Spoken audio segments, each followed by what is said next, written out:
Let's see the first topic, please. The first subject is catering. Anyone's given that? Josh. My favourite place to eat is the breakfast buffet in a hotel. Because at a breakfast buffet, I will eat absolutely everything. That's the rule, isn't it? At home, I will have cereal or toast for breakfast. At a breakfast buffet, I am having cereal and toast as my starter. In combinations you would never consider at home. Coming back and what have I got? Well, 8 hash browns, topped with some Dutch cheese, actually. I have 4 pain au chocolat, 6 croissants, some segments of a fruit I've never heard of, and 12 of the smallest orange juices you have ever seen in your life. I eat so much at breakfast buffet, I'm so tired, I have to go back to bed. And then sleep through to my next breakfast buffet. I'll be mixing the cereals, going crunchy nut cornflakes with shreddies. Who do I think I am, Heston Blumenthal? You've got to do it, don't you? It's like when you're in Nando's, they give you the plastic glass to pour your own drink. I think, well, I'd be an idiot not to make myself a spranter in this situation, wouldn't I? What am I having? Having a Sprocafolo, actually, yeah, all of it. What did it taste like? Utter shit, absolutely terrible. Thank you. Thank you very much, Joe.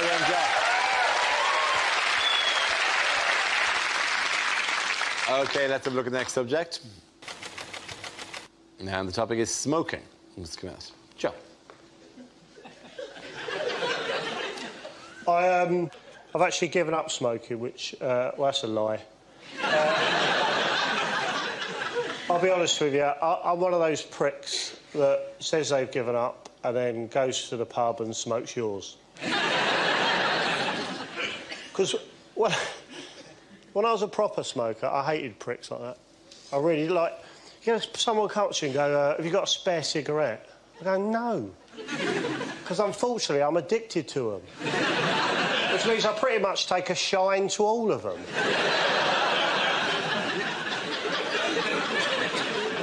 Have you got a spare cigarette? Yeah, I do, weirdly, because I'm a 19-a-day man myself.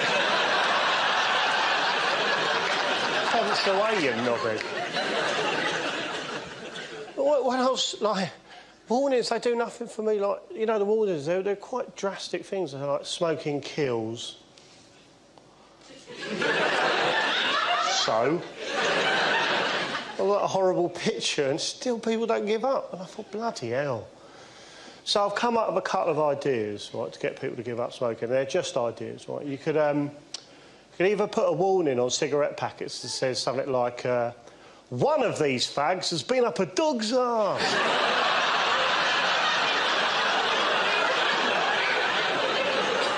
Yeah, I think that'll separate the men from the boys, won't it? Or simply make cigarettes cock-shaped. Well done, Joe. Thank you very much.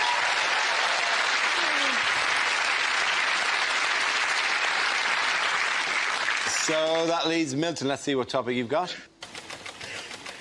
And the topic is school.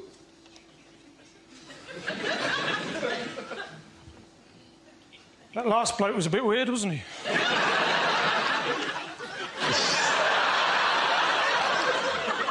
Anyway, I went back to my old school the other day. First time in 30 years. I took a note.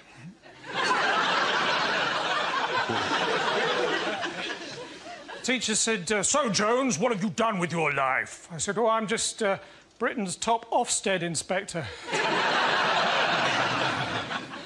were a lot nicer to me after that. I was there for the funeral of my old science teacher. They asked me to say a few words, so I did. Method. We put the coffin in the crematorium.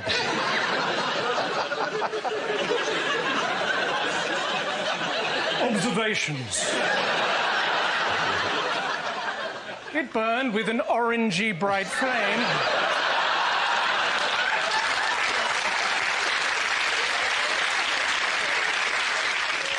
Conclusion. No more homework. Well done. Pointing out to the Milton Jones. Very good. Sit back. There we go.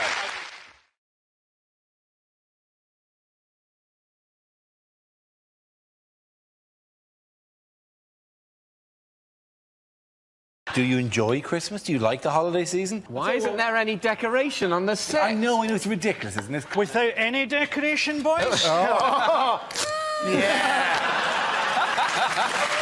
Christmas is here. Nothing. That's... Nothing makes Christmas more than a miserable Scot just going... Do it now. This should be the opening of the Olympic ceremony.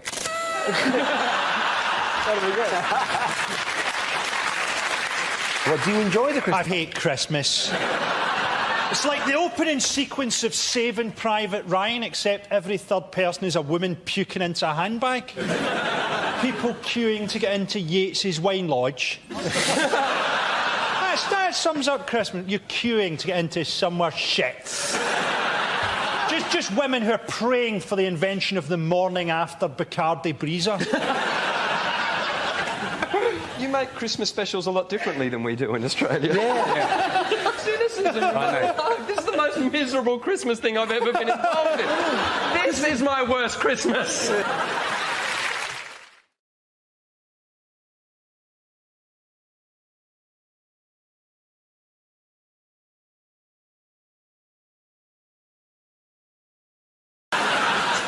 This game involves Nathan Caton and Ed Gamble, so if you could make your way to the performance area, please. This round is a stand-up challenge. I launch a wheel of news, and whoever chooses to stop, one of our performers must step forward and talk about that subject. OK, here we go. Let's spin the wheel.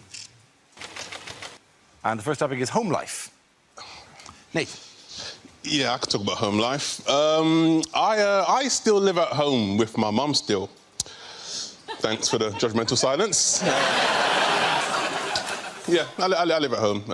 My mates give me the most stick for it, because I'm the last one in my group of friends who still lives at home with my mum. They've all moved out, so they see me as a mummy's boy. And every time they see me, they're like, Nathan, what's wrong with you, man? Why are you still at your mum's, man? Are you embarrassed? Why are you still at your mum's? Why are you still at your mum's?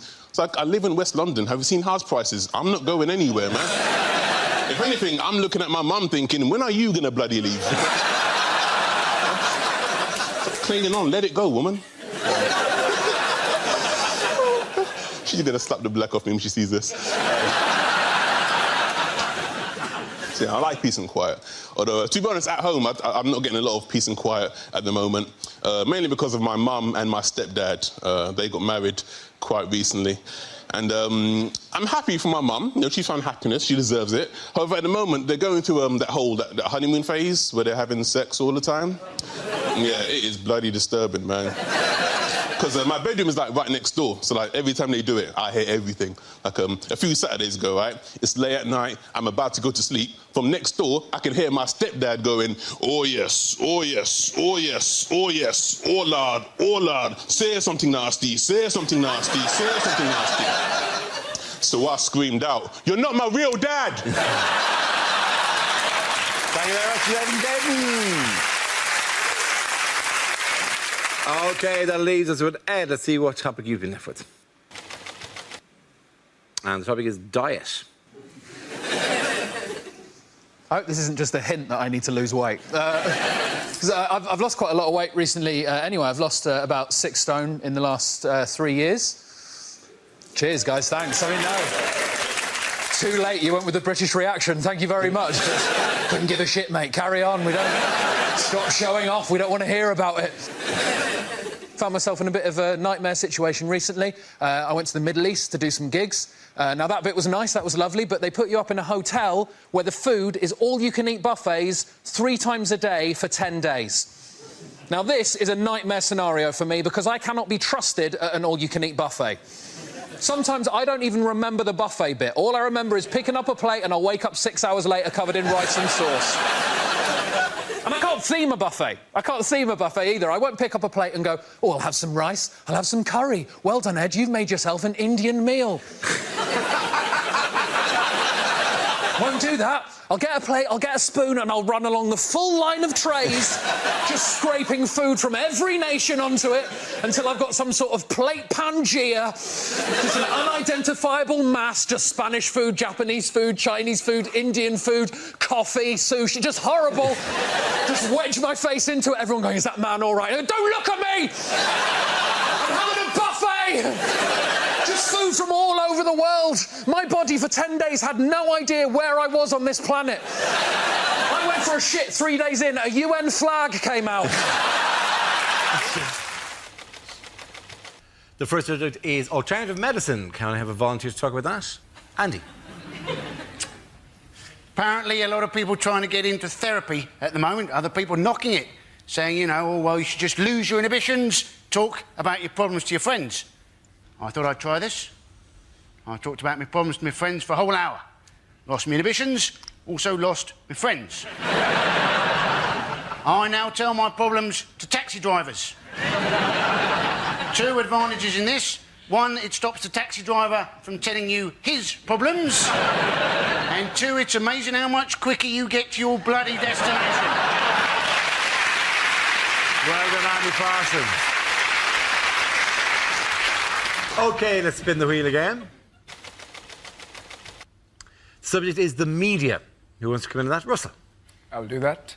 I'd see, you know, the way I like getting the news is Radio 5 Live. It's fantastic, 'cause it's just news and nutters, isn't it? They'll read out, like, that was the Pope's view on abortion, and then, hello, Felicity Puddleduck here, livid and ill-informed. I'd just like to say those harlots who give birth to their children aged 2 that charge you to national service. I'm off to bake a cake. And sat there listening, and then the next night, David, are you out of your mind? Cloning? Think it through. 2 versions of me. Want to go out and commit a crime? Who gets blamed for it? Me! I'm doing a 20 string. He's banging my wife. Where's the justice? And you sat there listening to these nutters, and then the most ridiculous story. A man in Bristol's found the face of Jesus on a crisp. And suddenly, I couldn't believe it. I opened up my frazzles. There he was. Russell Howard. OK, the losers Hugh and Frankie. The next topic is sport. Do you know, I've heard a rumour that horse racing may not be completely honest. It's unbelievable, isn't it? But how do you stop the corruption? Well, one solution may be to call horses something like mafia-backed second favourite. Because if everyone did that, everyone would be confused, no one would know who to bet on, and the whole thing would be fair again. And often the first to show is blatantly bribe, followed by mafia-backed second favourite. They're just ahead of Dope to the Gills, Mysterious Limp, and just behind them, Out for a Canter, and I'll Fall at the Fifth. And as they come to the fifth, I'll Fall at the Fifth has fallen. I'll Fall at the Fifth has fallen at the fifth in a magnificent display of cheating, and they're coming into the final furlong. Mysterious Limp is slowing, Out for a Canter is clearly struggling, but coming through strongly is mafia-backed second favourite, and as they cross the line, mafia-backed second favourite has won it, which is remarkable, seeing as he has no head. That's been left in someone's bed for tomorrow morning. Well done, you. Well done, you. OK, Frankie, let's see what you've been left with. And it's environment. Didn't that used to be an advert for mints? Ryanair getting a hard time from the environmental lobby because they've launched a £7 flight to New York. Although, as always with Ryanair, it does land slightly outside New York, in Dublin. It's a pity we can't harness more natural energy, isn't it? Pity we can't harness the power of British moaning. Oh no, that moaning-powered light bulb's on the blink again. Oh no, there it is, back on. Everyone complained about the floods, didn't they? I like storms. I like thunder and lightning. What I like to do during a storm is shag my girlfriend and pretend that we're taking part in the conception of the Antichrist. Frankie Royal, ladies and gentlemen. The first subject is relationships. Who wants to come in that? Reece. It's a pretty exciting time for me at the moment. My girlfriend is currently planning the wedding. Sorry, not girlfriend anymore, is it? I keep doing that. It's not girlfriend. She gets so annoyed. My ex-girlfriend is planning her wedding. It's very hurtful for me to watch, but one of those things. Anyway, got a new girlfriend now, because that's how comedy works. Got a new one, and she's all right, my girlfriend. She's pretty good. She's not perfect. She's got her quirks and her tics, like she pronounces it espresso instead of expression. She's weird. And... relationships are about compromise, though, aren't they? We all know that. Like, she doesn't want to watch football, and I don't want to die alone, so we don't watch football. That's the yin and the yang.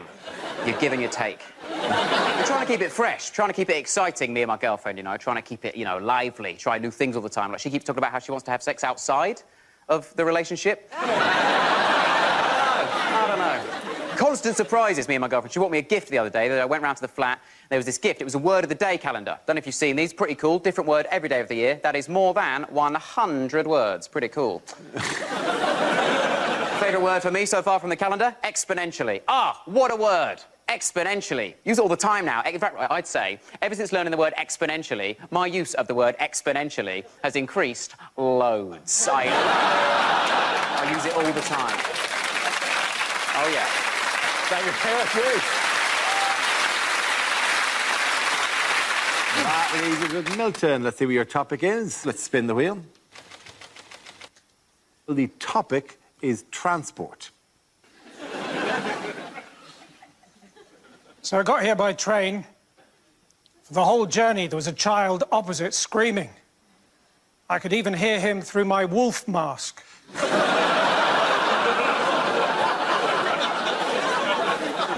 But it was a quiet carriage and people were getting annoyed, so in the end, we both stopped howling.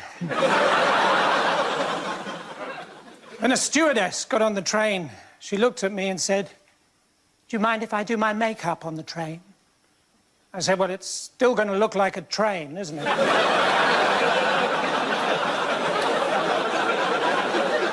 She put her hand out and said, "I'm Amber." I said, "Yes, I think you've overdone the makeup." Anyway, one thing led to another, and, well, I'm going to skip a bit now.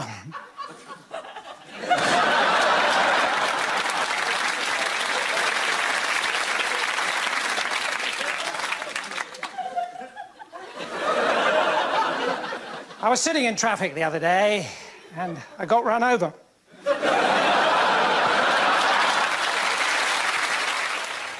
The first subject is jobs. Who wants to come in that? Glenn.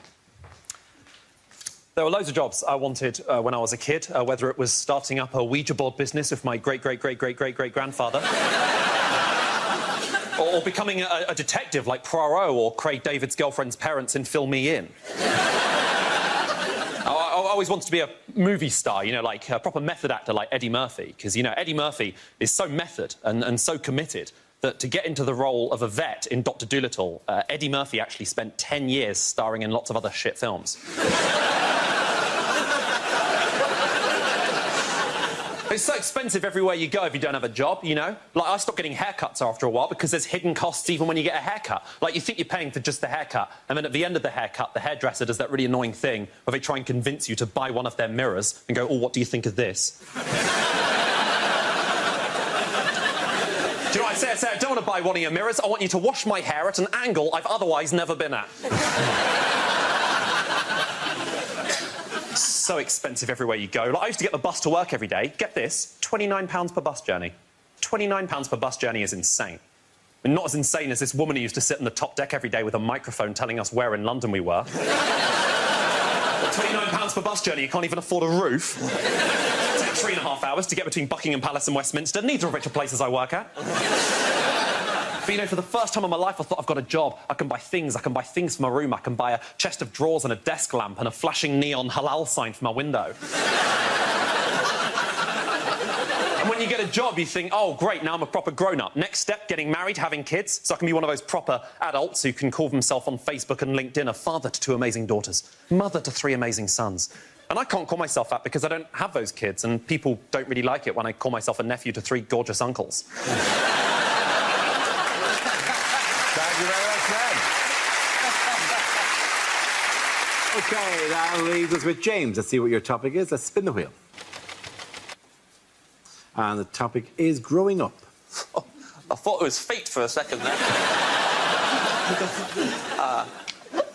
You grow up in little bits and increments, in my opinion, bit by bit. I think the first time you become even a little bit of a grown-up is when your parents start letting you make your own squash. It's a big day, because until then, my mum was making all the squash all the time, and I don't want to offend Rich is watching, but it was the weakest-ass squash I've ever had. It was so bad, I'd have to squint it. Like, I guess that's got a vague orange tint to it. I'm trying to imagine what that tastes like as a flavour when I'm drinking it. Then you go around some other kid's house whose parents are a bit more laissez-faire. squash knocks your socks off. It's incredible. I'd be like, whoa, you got access to this squash on the daily? He's like, yeah, but my parents don't pay me much attention and I'm worried they don't love me. It's like, I would leave it all in a heartbeat. For one sip of this squash, tell your dad I love him. Tell your dad I love him. I had to make a squash for my nephew recently. First time I made squash since I was living with my parents. I haven't done it in between because I'm an adult who doesn't have kids. And I know there are some adults watching who don't have kids who drink squash, but let me tell you, if you are the kind of person who drinks squash even though there's no kids in the house, you got bodies in the walls and heads in the freezer. I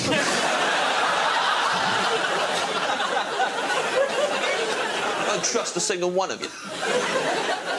I was out of practice making squash. I had to make it for my nephew, let me tell you. I should have really, given myself a side view so I could see the glass proper, but I didn't. I'm 32. I got so close to the glass still, so I looked straight down at it. Just straight down. It was just a flat circle. I had no idea of depths or dimensions. I hoofed it in. I damn near gave that kid type 2. It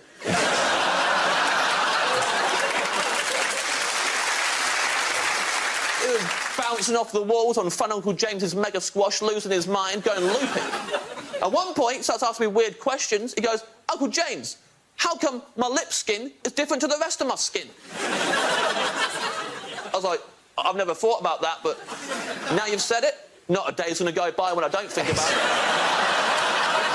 it. Imagine if your whole body was lip skin. It'd take you hours to get ready in the morning. She'd be stood there with a chapstick.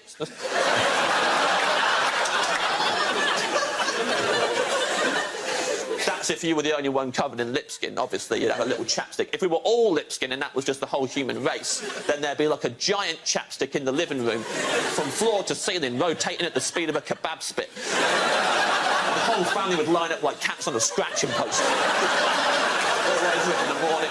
And then we'd walk out into a world where no one could shake hands for fear of becoming aroused. Thank you very much, James.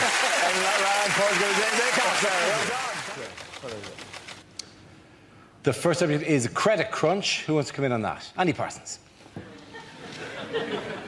Now, the government have got this idea that what they want to do is bankers who've lost their jobs, they want to retrain them as teachers, but in half the time it would normally take to train a teacher. I bet the teachers are happy about that, aren't they? Hey, these people were crap at banking. The chances are they're also going to be crap at teaching, and they'll be even crapper if they're trying to train them in half the time it would normally take. Yeah, these people, right, surely it'd be better to retrain them as bankers. That is what they were crap at. Well done, Andy Parsons. OK, let's spin the wheel again. The subject is eating out. Who wants to talk about that? Rod. I ate out the other day.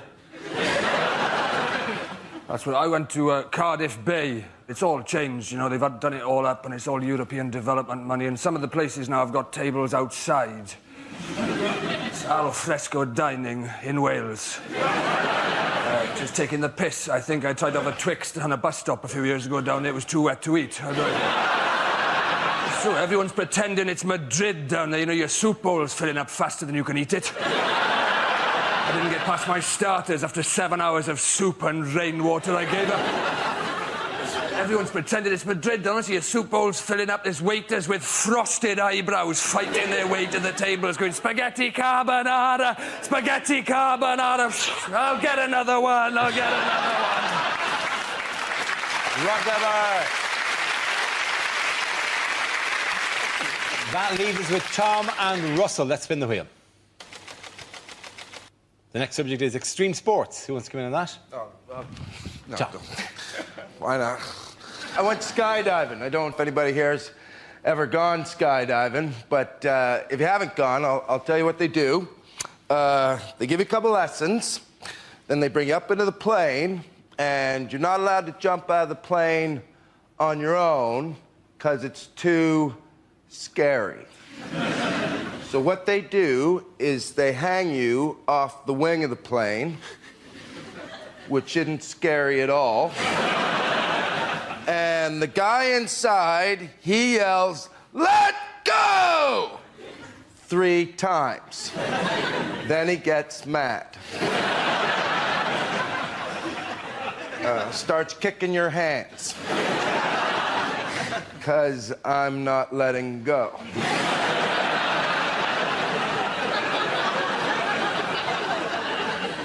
We all skydive different. I skydive with a big plane in my hand.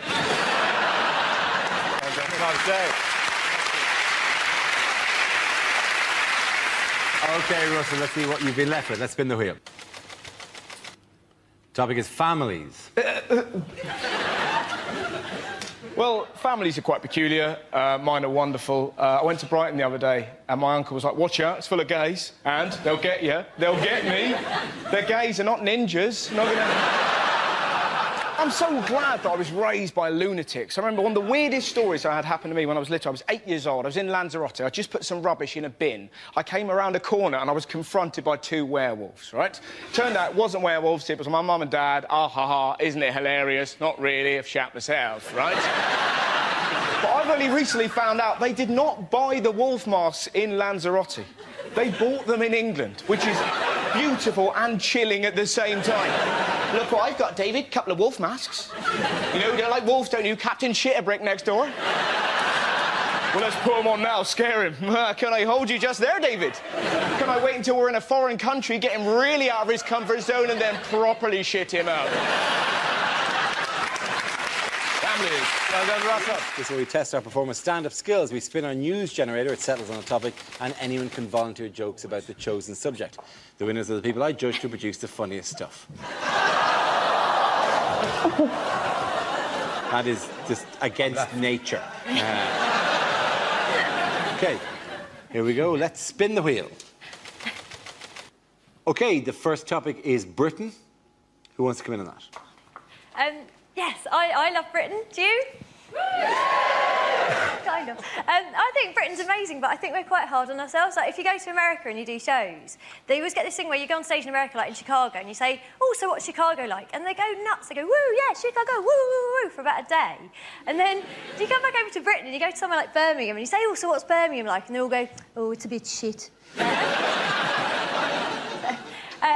I live in London, in Britain. I live in Kentish Town, which is lovely because it is actually like a Kentish town. Unfortunately, the town in Kent it's like is Maidstone, which is crap. North London's quite posh, though, because there's a hairdresser's near us, which is called the Elysian Fields Hairdressers. Oh, it's where heroic hair goes to die. I love it. You know, I used to live in South London. The hairdresser was called We're Going to Cut You, Slag.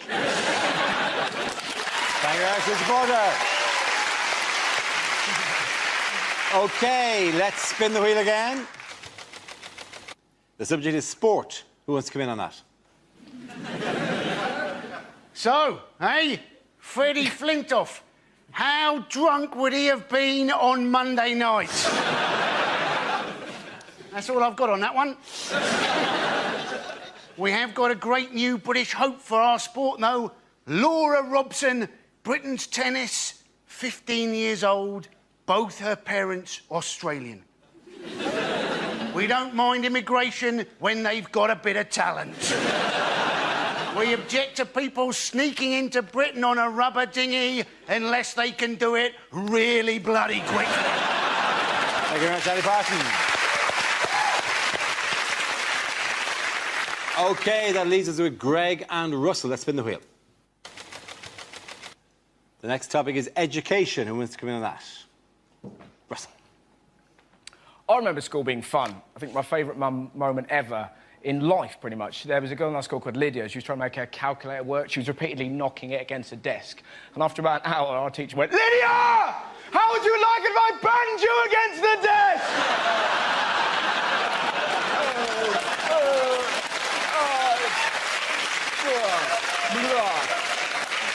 It's the greatest day of school. But now it's more sinister, isn't it? Like, they're now talking about teaching 5-year-olds sex education. Of course, people are very angry. It's disgusting! It's too much! Like, calm down. Not going to teach them technique. Right, this is how I like to do it, kids. That's right. Kids aren't going to run home, put dolls around a toy car and go, look, Mum, they're dogging, they're dogging.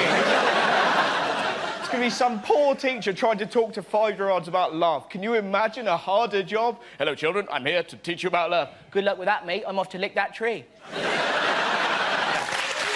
Thank Thank you very much, Russell. OK, Greg, let's see what topic you've been left with. Let's spin the wheel. And the topic is the human body. I have to tell you that being a tall man in this country is tedious, ladies and gentlemen. Tedious, because in small towns throughout the country, there are a series of jokes prepared by the locals on our behalf. I'll be walking innocently into a local pub or down the street, and I'll get several jokes. One of the jokes might be this. Just to give you an example of the level we're talking about. Another joke might be, what's the weather like up there? It's freezing. There's a massive climate change in this amount of space here, you toothless buffoon. And probably the most offensive example of this is genuine. I was at a cash point, and there was a little old woman in front of me at the cash point tapping away with her claws, and I'm sorry, I'm just quite angry about this. And when she'd finished, bless her heart, she turned around, and she hadn't seen me, she turned around and she went like this. Oh! Maybe not that sexually. She said, oh! And then with no hint of irony at all, she asked me this question. Would you like a job at my house, changing light bulbs?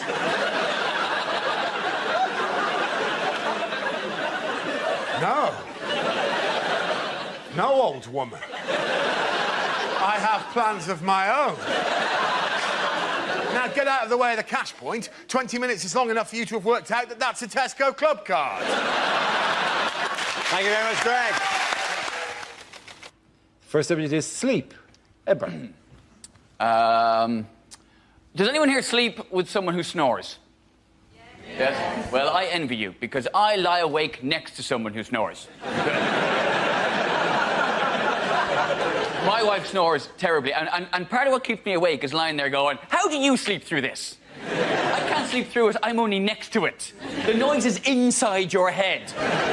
And how come you can sleep through that? But the sound of me making a sandwich in our kitchen, that wakes you up. There is no way me making a sandwich makes more noise than you're making right now. She snores so... She said the cutest thing to me one time, though. She says, do I not sound like a kitten purring? Bless. No. You sound like a cat drowning in porridge. If I had a kitten made that noise, I'd put it down. Apparently she had her nose broken a couple of times when she was a kid. Didn't teach her, she's still bleeding snoring. Thank you very much, Ed. OK, let's spin the wheel again. Subject is health. Andy Parsons. With flu jabs now, what they do, don't they, is they put a little bit of flu into you to help you combat the flu. I was thinking by that argument, surely you should be able to have the odd cake to help you fight obesity. Because let's face it, you can do too much exercise, can't you? You know, did you see Madonna's arms? They didn't look right, did they? It's like half human, half Terminator. Of course, that's the problem when you're always picking up small African children going, no, no, no. Thank you very much, Andy. OK, that leaves it with Russell and Jack. Let's spin the wheel. The next subject is television. Who wants to come into that? Jack. I get very frustrated with pretty much everything on television. I find adverts at the moment particularly annoying, like the banking adverts, because they're trying to portray bankers as being nice people. Like, they've got this one at the moment for, like, a mobile bank that travels around the country, and you walk in and there's your friendly local bank manager acting like a hairdresser, like, nattering away. You know, you walk up to the till, it's like, oh, how was your holiday? I went camping. Oh, why did you go camping? Because you lost all of my money!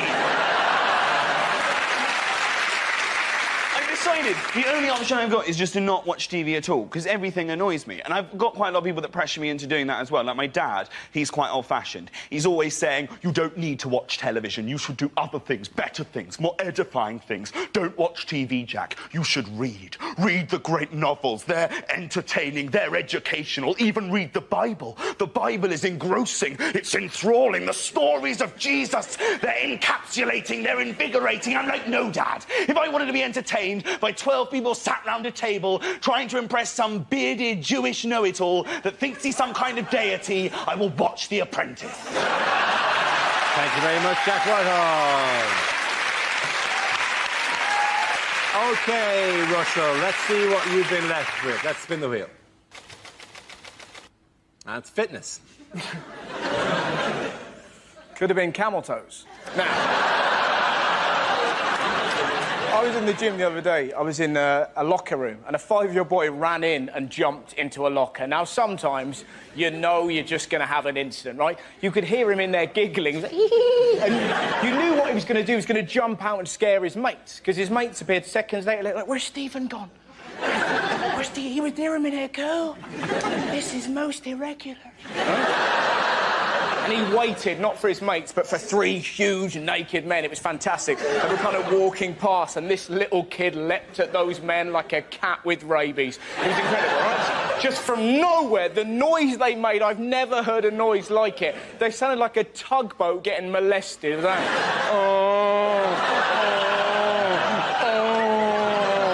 His long-suffering dad is in the showers, obviously heard this and went, that'll be my bloody boy! Ran back, confronted this glowing hellbeast and went, Stephen, what have I told you about acting up in public? And this little kid cut his dad down with one very simple sentence. Dad, your willy's moving? You're just there going, oh, the world is a better place. Thank you very much, Russell.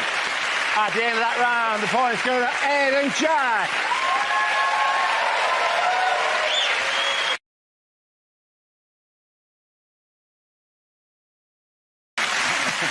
Now we play a round called There's a Labour Party in My Pants and Everyone's Invited. This game involves Nish and Milton, so if you could make your way to the performance area, please. This round is a stand-up challenge. I launched a wheel of news, and wherever it chooses to stop, one of our performers must step forward and talk about that subject. OK, here we go. Let's spin the wheel. And the first topic is health. Who wants to come out? Nish. I had a bit of a health emergency last year. I was doing the washing up and I cut my hand. I was washing up and I pushed my hand into a glass. The glass shattered and it slashed my hand here, and I had to go to hospital. And let me tell you this, the NHS staff are incredible. They're really nice to me. They're really sweet. One of them called me a brave boy. Which is good, because I was being one, so I don't know what you're laughing at, OK? I'm the one with the badge. Anyway, before I did that, I did something which I probably regret doing. I called NHS 111. Now, if you don't know what this service is, it's a service the government has brought in to replace NHS Direct. So if you have a non-life-threatening emergency, you're supposed to dial 111 on your phones. Now, I'm sure that these people are very nice, but based on my experience, they have proportionately less skill than their numerical value compared to 999, because it was the blind leading the blind. At one point, she said, how is the blood? And I said, red, because I had no idea. Then she said, is there a lot of blood? I said, yes, because there was a lot of blood. And she said, is there enough to fill a mug? I've got no idea. I don't wish to brag. I have a lot of different mug sizes in my house. Also, while this was happening, I was just panicking. I wasn't decanting the blood in the hope it would be poured back into my body at a later date. Then she said, is the blood flowing or oozing? I said, I have no idea what the difference is between those two things is. And she said, oh, there's a difference. And I was like, I'm not getting into a semantic debate with you while blood is gushing out of my hand. And she just went, gushing. Thank you very much. Well done, Nish, come on. OK, that leaves us with Milton. Let's see what you've been left with. And the topic is transport. When I was at school, my bike was smashed up. It was my own fault, really. I just handed out leaflets saying, bullying, let's break the cycle.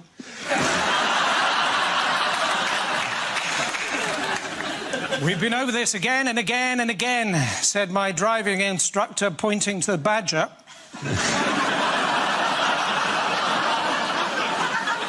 Apparently, there is actually a road in the north of England called Quality Street.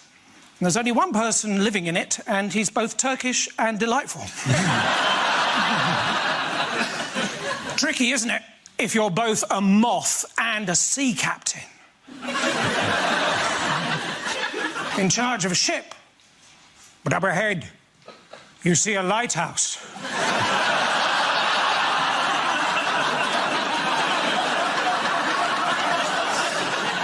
You know you shouldn't.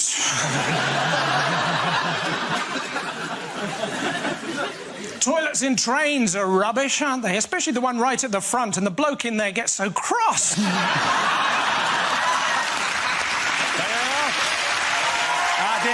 The boys go, Mitch, come on, man.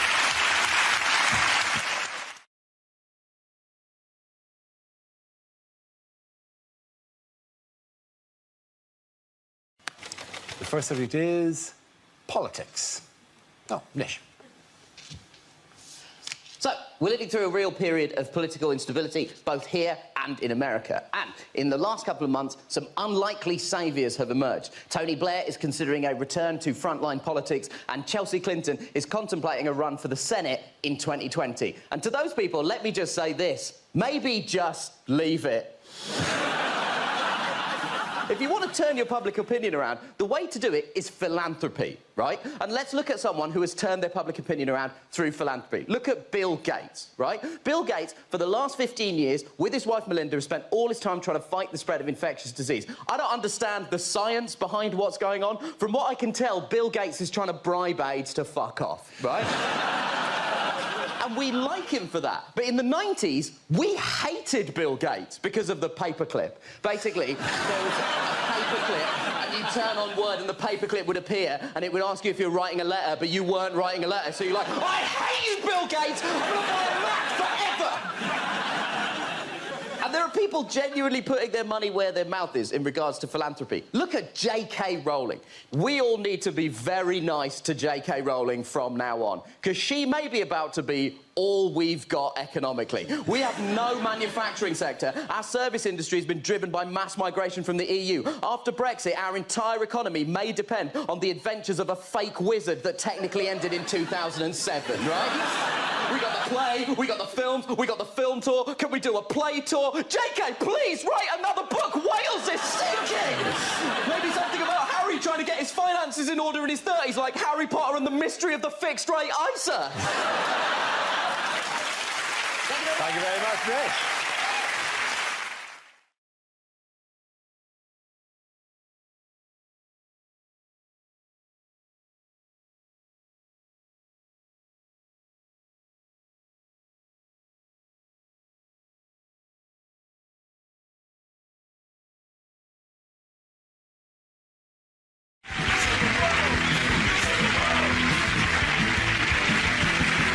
Now we come to our final quickfire round called Scenes We'd Like to See. This is for everyone, so if you could make your way over to the performance area. I caught ideas for scenarios we'd love to see, and the performers come in with their suggestions. OK, here we go. The first subject is questions that were rejected from this year's exams. If the answer is 9, what is the question? When you finish this exam, please will you turn your paper over and mark it? Using Darwin's theory of evolution, explain Boris Johnson. By the year 2015, the population of the Earth will have increased by 20%. How do we find Kerry Katona and stop her? Complete the following sequence. 16, 35, 24, 8, 9. Now open the safe, grab the stuff and get in the getaway car. If an object is travelling at 750 miles an hour, encounters resistance and slows to 0, for how many months will Richard Hammond have to wear nappies?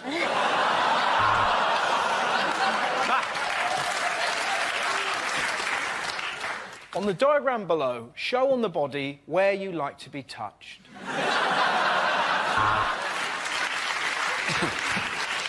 Describe Uranus without telling your parents. Amy is 16. At least she said she was. How much trouble are you in? Complete this crop rotation. Wheat, fallow, rock festival, BNP rally. If everybody in Class A is called Tom, Thomas or Tommy, and every second boy in Class B is called Tim, Timothy or Timmy, what the fuck is going on? Unlikely questions from this year's exams.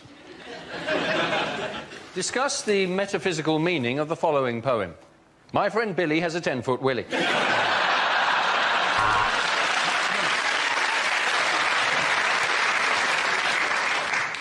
Would you like this exam to be A, multiple choice, or not? The Bronte sisters. Shag, marry, push off a cliff.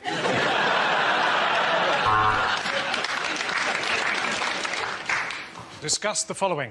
The Nazis got all their ideas from the History Channel. Who's the chap in the A team who would not get on the aeroplane? Was it A, B, or B, A? If a bank loses £60 billion in a 6-month period, using numbers that you've plucked out of thin air, work out what the chief executive's bonus will be.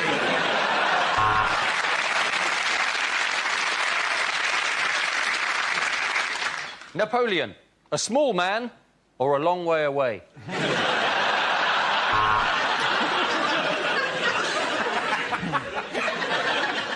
Quantify n in terms of q when q is a positive integer that dissects a parabolic curve. How's your lucky pencil case now?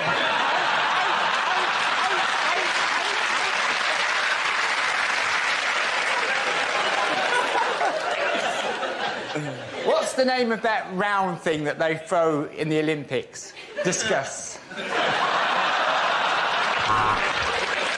Draw a diagram of the genitalia of the male elephant. Use all 30 sheets of paper provided.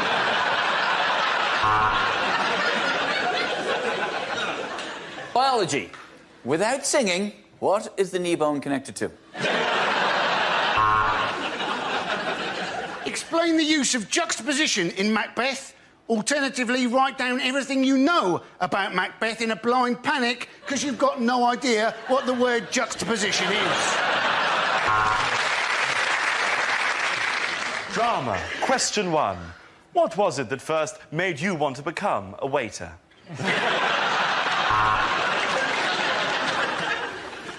What is your PIN number? OK, here we go. The first subject is rejected questions from this year's exams. If sine A over A equals sine B over B equals sine C over C, what are the chances that you're ever going to use this in your sodding adult life?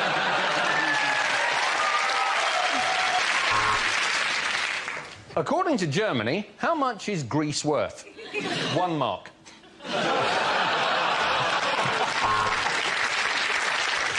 Exam board of Zaragoza. Paint Jesus. Jonathan is a Nigerian prince. What are your credit card details? 3 girls in this hall are pregnant. Who's the daddy? Compare the following. A, the market. B, the meerkat.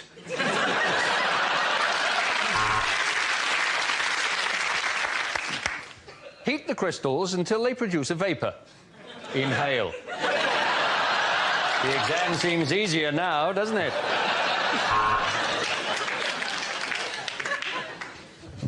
Without swearing, describe Peter Andre. Mental arithmetic. Count up the voices in your head.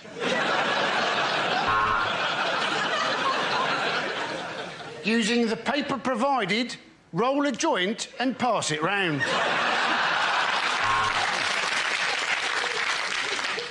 Does this look infected?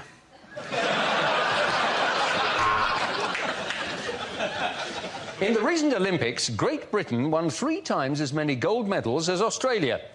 That's not a question, just a statement.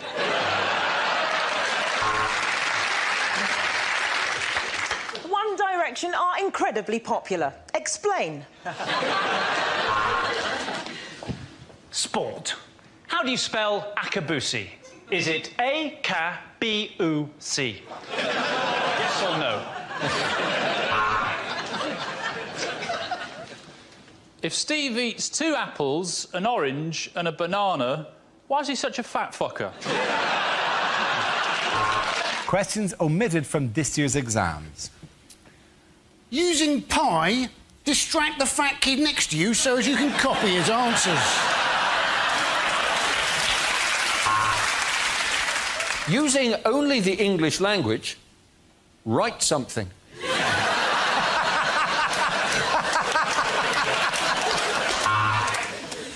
History. Henry IV, Henry V, Henry VII. Which was the greatest Hoover the caretaker ever had?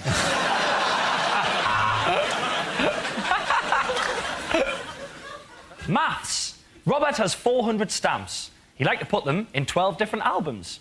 He wants to have them equally in each album. How many friends does Robert have? Do you know the way to San Jose?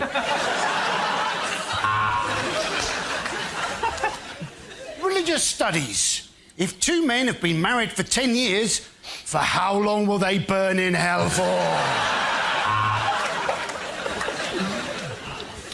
If the fluid has been flowing at 21 litres a minute for 15 minutes, what on earth is wrong with my bladder?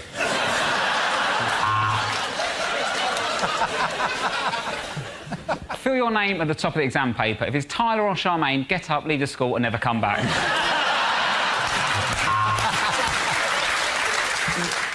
Using only the mass of the ass and the angle of the dangle, calculate the measure of the pleasure. Yes. If a man travels 12 miles each day to buy a loaf of bread, how long before he realises that living in the countryside is shit?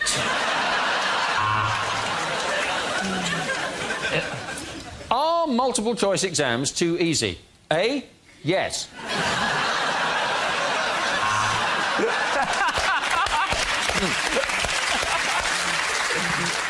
Optician's final exam. What do you think are the main causes of short-sightedness?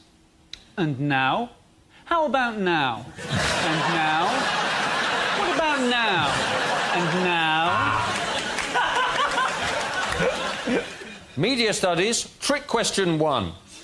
Name a business like show business.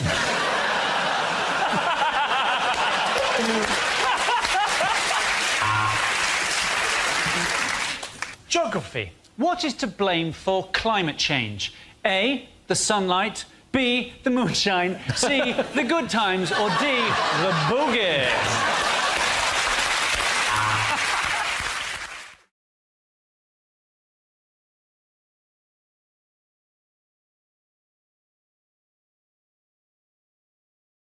Next topic is things that would change the atmosphere at a dinner party. Ignore the banging. She's been in there for 24 years. Help yourself to Nibbles. He was our favourite hamster, but it's what he would have wanted. Are you sure this is pork? It's just because Mike Crackling has a tattoo. Don't worry, we don't say grace. We just sacrifice a child to the great god Imhotep. Doorbell! Excellent. That'll be Heather Mills and James Blunt. Hope he's brought his guitar. I hope nobody's allergic to nuts, because I like to rest mine on the table.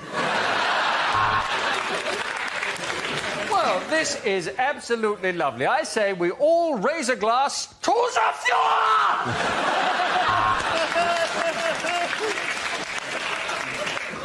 10 of you arrived. Only one will leave. Anyway, long story short, after about 2 hours, you couldn't tell what was poo and what was chocolate.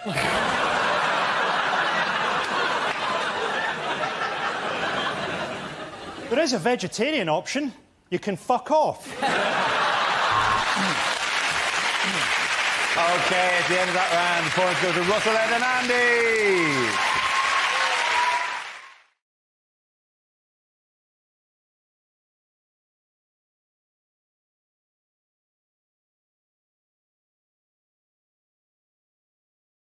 Now we play a round called Spinning the News, which involves everybody. So if you could all move over towards the performance area, please. We spin the wheel, and when it stops, anyone can step forward and try to make us laugh about the subject it's landed on. If I judge the player's got a big enough laugh, he or she gets to sit down again. The first team to have all its players sitting down at the desk wins the round. OK, let's have our first topic.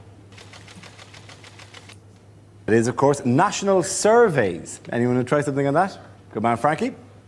They've done a survey in America that says that Osama bin Laden is now more famous than Michael Jackson. And you think, yeah, but he puts a lot less effort into his videos, doesn't he? It really freaked the Americans out if he just threw in a wee moonwalk now and again. Hey, more famous than Michael Jackson, but who would you rather have looking after your kids?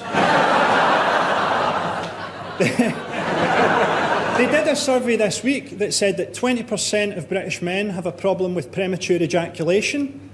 The others just don't think it's really a problem. Sex and on early nights. They brought out a condom for premature ejaculation, and basically it's got an anaesthetic in the lining, so it makes you numb and you can last for longer. Or you can wear it inside out and you don't have to wake anybody up. Well done, Frankie. You can sit down. OK, let's spin the wheel again. The next topic is the Trafalgar celebrations. Rory's in. Yeah, this was this week's naval review of Portsmouth, which is quite embarrassing for the Queen because it just rubs in the fact that she hasn't got a ship. So they line up hundreds of ships and she goes, "Oh, that's a nice one. Well, have you got one in another colour?" Prince Philip loves these things because it gives him a chance to stand on a ship and shout, "Frigate!" Look, Philip, mind you, no, frigate, there, frigate, next to that f***ing destroyer, right? Very good, Rory, sit down, come on.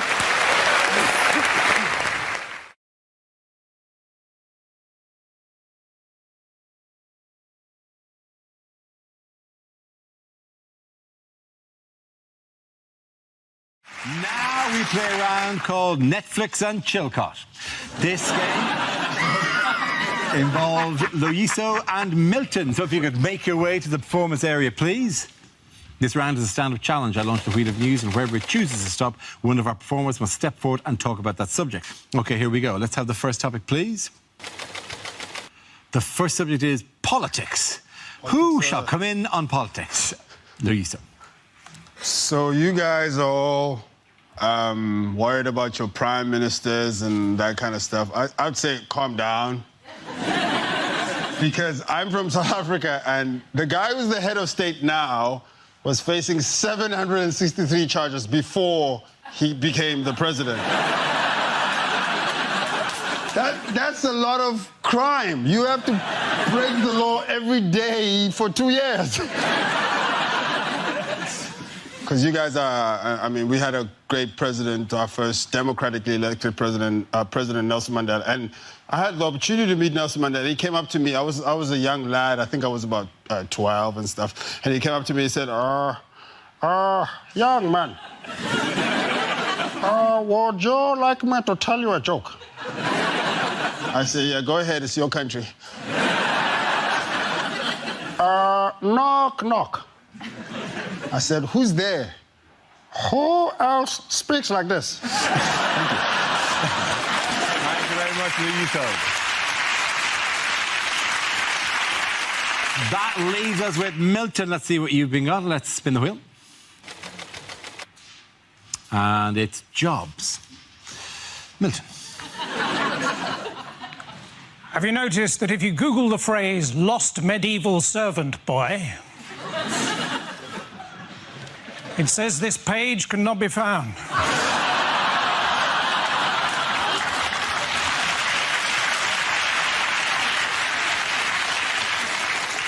Some of you are going to be doing that tomorrow.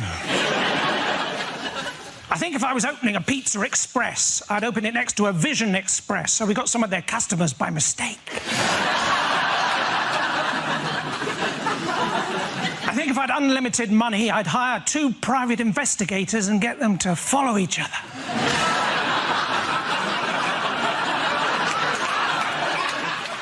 Do you ever get that thing where you think someone's probably definitely wearing a wig, and you think to yourself, I'm sorry, Your Honour. I'm a bit of a lazy writer, according to my children, QWERTY and F12.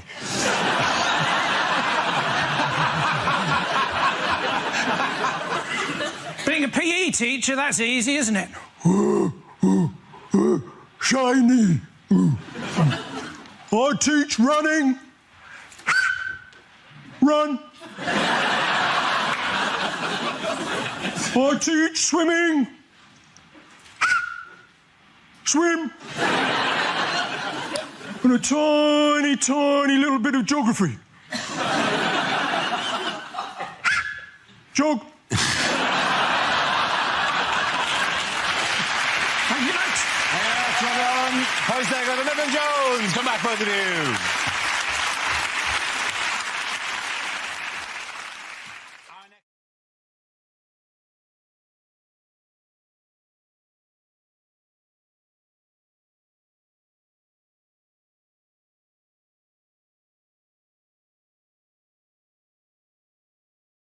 OK, here we go. Let's spin the wheel.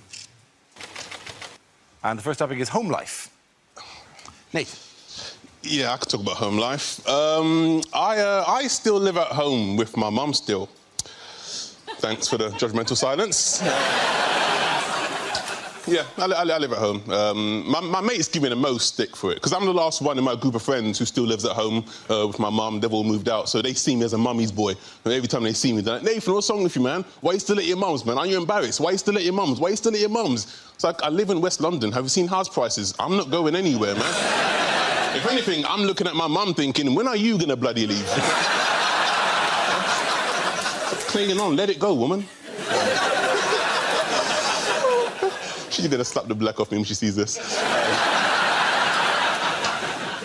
So, yeah, I like peace and quiet. Although, to be honest, at home, I'm not getting a lot of peace and quiet at the moment, mainly because of my mum and my stepdad. They got married quite recently. And I'm happy for my mum. You know, she found happiness. She deserves it. However, at the moment, they're going through that honeymoon phase where they're having sex all the time. Yeah, it is bloody disturbing, man. Because my bedroom is, like, right next door. So, like, every time they do it, I hear everything. Like, a few Saturdays ago, right? It's late at night. I'm about to go to sleep. From next door, I can hear my stepdad going, oh, yes, oh, yes, oh, yes, oh, yes, oh, lord, say something nasty, say something nasty, say something nasty. So I screamed out, you're not my real dad! Thank you very much, Nathan. OK, that leaves us with Ed. Let's see what topic you've been left with. And the topic is diet. I hope this isn't just a hint that I need to lose weight. Because I've lost quite a lot of weight recently anyway. I've lost about 6 stone in the last 3 years.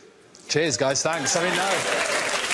Too late, you went with the British reaction. Thank you very much. Just couldn't give a shit, mate. Carry on. We don't...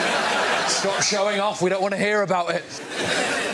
Found myself in a bit of a nightmare situation recently. I went to the Middle East to do some gigs. Now, that bit was nice, that was lovely, but they put you up in a hotel where the food is all-you-can-eat buffets 3 times a day for 10 days. Now, this is a nightmare scenario for me because I cannot be trusted at an all-you-can-eat buffet. Sometimes I don't even remember the buffet bit. All I remember is picking up a plate and I'll wake up 6 hours later covered in rice and sauce.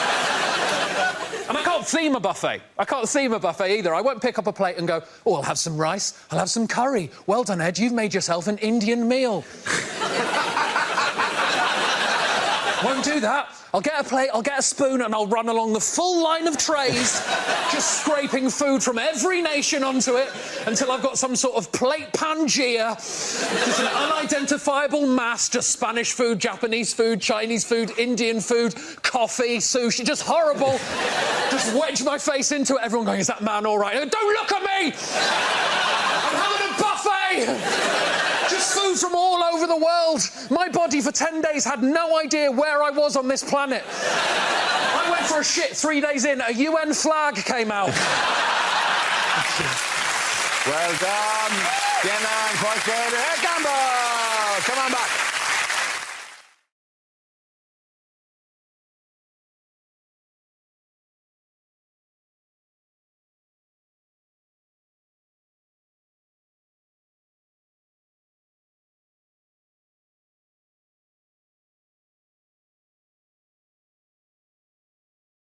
Who has been spied on this week? Europe. Spied on Europe. Yeah. They put a bug. It all sounded very high tech until they mentioned they'd put a bug in the fax machine. Yeah. Like, are they still using fax machines? The only message that you're going to get on a fax machine these days is the message, hello, is anybody else out there who still has a fax machine? Hello, I'm trapped in a fax machine factory. Could you please send help? The only contact I can make is by in the back. It is. It's apparently spying on the EU, and like you kind of go, you can understand the EU. It's causing some tension now because the EU would be going, okay, you're spying on Russia. We get that there's like a thing, but like. Dude, like, come on, like, we're on your side, for Christ's sake. Bad manners spying on friends, isn't it? It's like when you invite somebody to come round and spend the night in the spare bedroom and you put a webcam in there. It's not right, is it? I mean, obviously, we've all done it. We've all done it. It's not right. I've not enjoyed watching those tapes. They're actually bugging the Italian embassy. You think, what is the point of that? Nothing is going to embarrass the Italians. Their ex-Prime Minister had bunga parties in his own home, and he was the one who was telling everybody about them. They probably just found the camera and did it to his own. A camera! Bunga bunga! It must also be, you know, spying on the European Union must be the most disappointing assignment for any spy or secret agent, isn't it? 007, your mission is to find the agricultural production figures for the fiscal year of 2015. Just remember, nothing depends on it.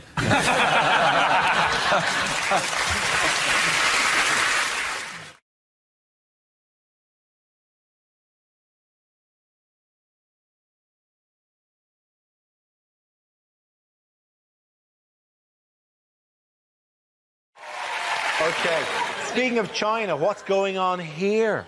It's a little bit of fun.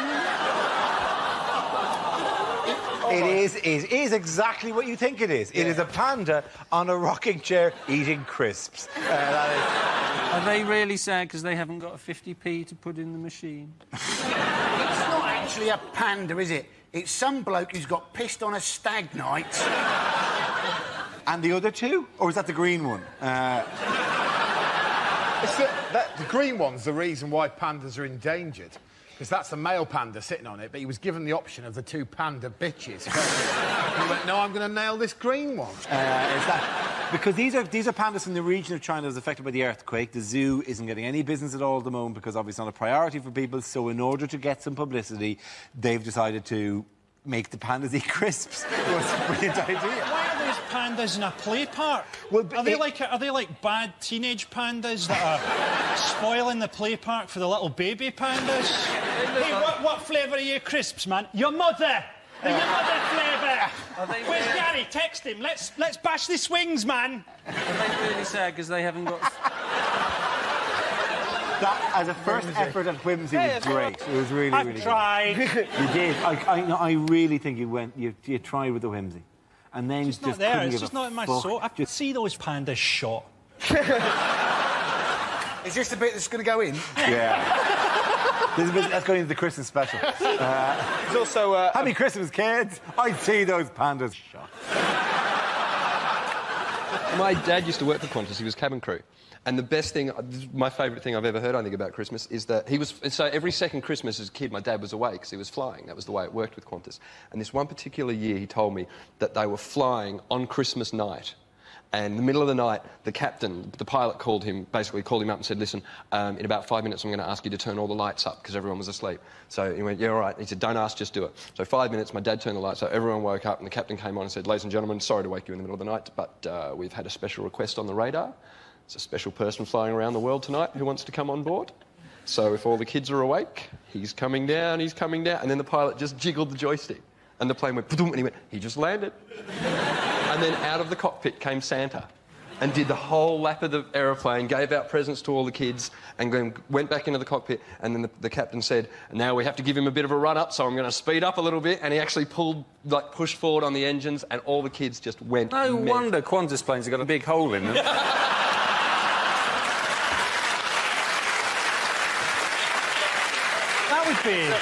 That would be an amazing way to hijack a plane, wouldn't it? Just take over the Santa... Yes, Christmas is over! I've got 6 presents for you here! Trying to bring some Christmas joy.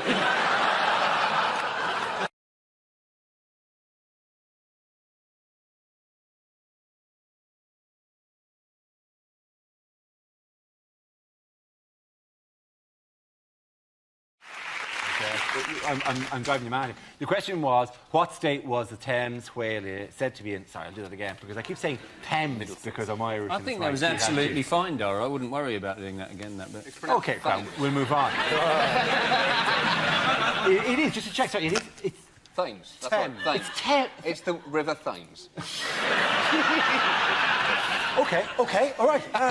What state was the Thames? The Thames whale said to be in when silly. it arrived in London. Yeah. OK, yeah, I will do it properly, all right? The question is, what state was the Thames... I've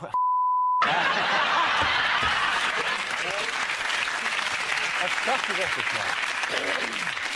You've hit the Thames barrier, haven't Yeah, you? I have, yeah. The question is, what state was the Thames whale said to be in when it arrived in London? I'm sorry. Come with this. Let's do it again. Does anyone know just the amount of shouting there is in my earpiece going, could we please move on? Could we? Is there any chance we could not do the entire recording about how Goring killed himself by first extracting a cyanide tablet from his own feces? Is there any chance, Dara, you could take some control over the show so it's broadcastable at some stage? Could you? They're even shouting at this bit. Stop doing the bit where you mock us for shouting in their ear.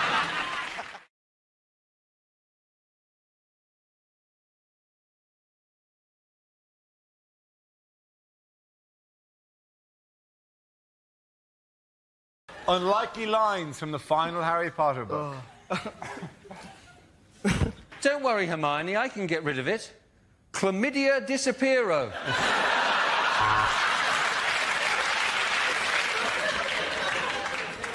OK, Hermione, said Harry, unbuttoning his zip. I'll show you a really magic wand.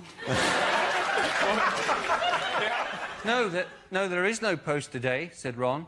The Owls are on a one-day strike over pay and conditions. Midway through the orgy, Ron winked at Harry. This is better than Quidditch, his eyes seemed to say.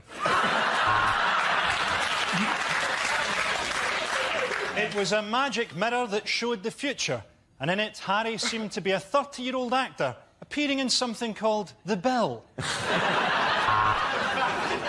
Get the snitch, said Harry. I'll tie him down and you can drill through his kneecaps. As the old man stood in front of him in his robes, clutching his wand, Harry regretted transferring to Catholic school.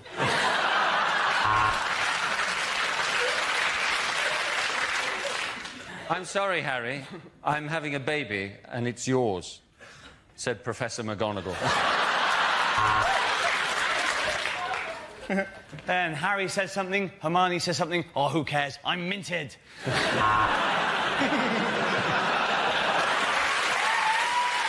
the end of that round, ladies and gentlemen, I have to give the points there to Frankie, Hugh and Mark.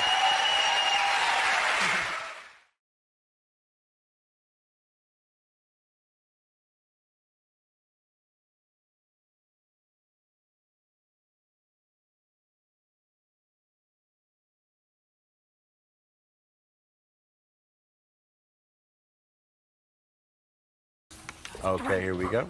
The first subject is extracts from DVDs that would never sell. Welcome to exercise for manic depressives. Down, up, down.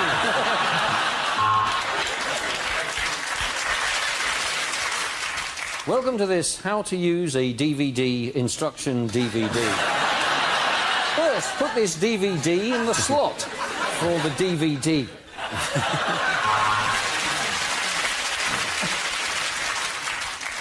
Steven Spielberg, circumcision.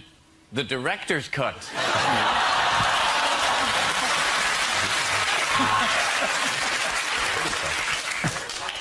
welcome to the Suffragette Story with me, Miley Cyrus.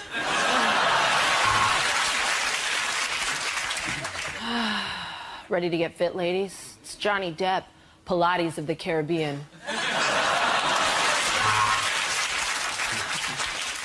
The main point of this self-help DVD is that only you can help you. No need for me, then? Thanks for the 20 quid. Hello, welcome to Funeral Etiquette. When's the right time to fart?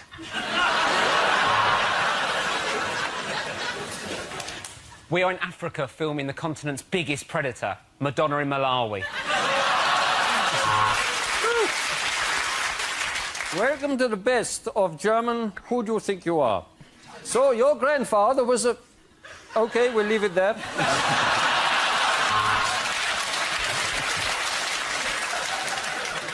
Welcome to the best of Test Match Special. That one works. That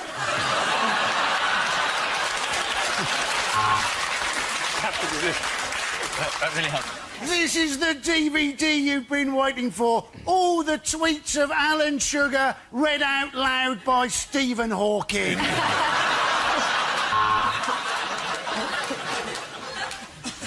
Welcome to Filthy Dirty Nurses 2, the rise of MRSA.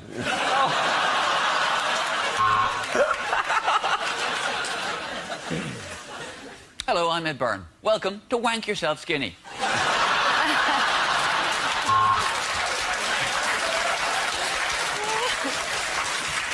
Work yourself thin with me, teen sensation Stuart Francis.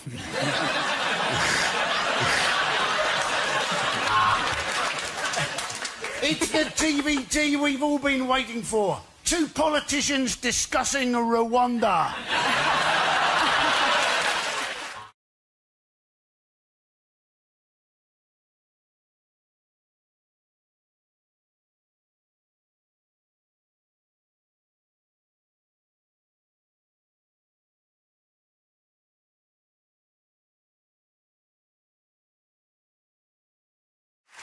We start with a round called Picture of the Week. I show the panel a topical image and ask them to tell me what's happening.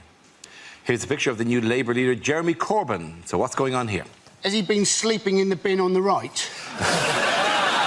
The idea it could be the oldest delivery boy in the world still hasn't figured out how to hold a pizza correctly. I suspect he's dressed up for his first meeting with the Queen. Is it just simply first day at big school? Is it breaking news? Marks and Spencer's merger with Sports Direct. I think possibly it's page 3 of the Socialist Worker. I'm glad you told me that was Jeremy Corbyn. For a second, I was worried that's what Charlie Brown looks like now.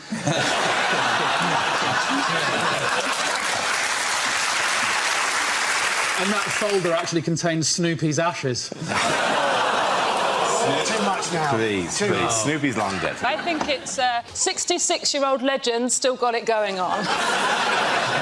I reckon the owners of number 48 are probably very proud to be able to show off their garden like that. It was a Tuesday! Yeah. It was a Tuesday! The bids are collected on a Tuesday! I bet they're more surprised than anyone that one of their gnomes just came to life and walked off.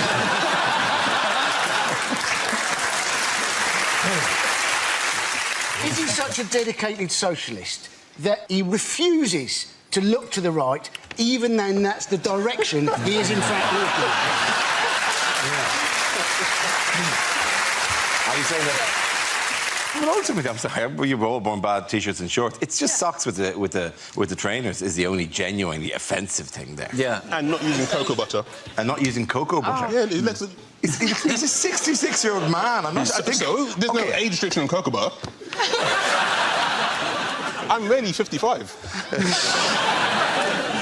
It is Jeremy Corbyn who's elected leader of the Labour Party on Saturday, winning a landslide majority of 59.5% of the vote. So, how are we enjoying the new era under Corbyn? It's exciting. It's really exciting. I'm so happy, and I'm not going to let you guys ruin it for me. I'm not going to. And that's reasonable, isn't it? Because, I mean, there's nothing weird about Jeremy Corbyn at all, is it? But he's right there, isn't it? Because in an era of identikit politicians, it is about time we had a leader of a major party who looks like he should be advertising canal boat holidays.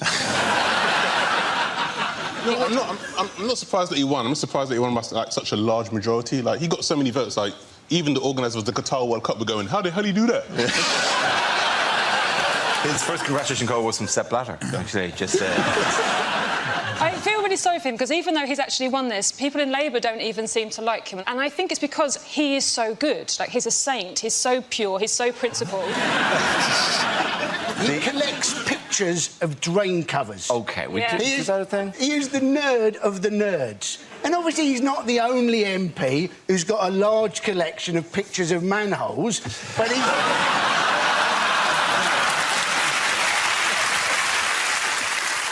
The weird thing is because he's an Arsenal supporter. He goes on to matches, but that comes as no surprise. Yeah, well, yes, well, he's an Islington, for God's sake. But that well, not so much that, but it's a bunch of underperforming Reds who are hooked on the outmoded concepts of a foreign intellectual who, when they tried to put a team together this year, couldn't get anybody decent to join them.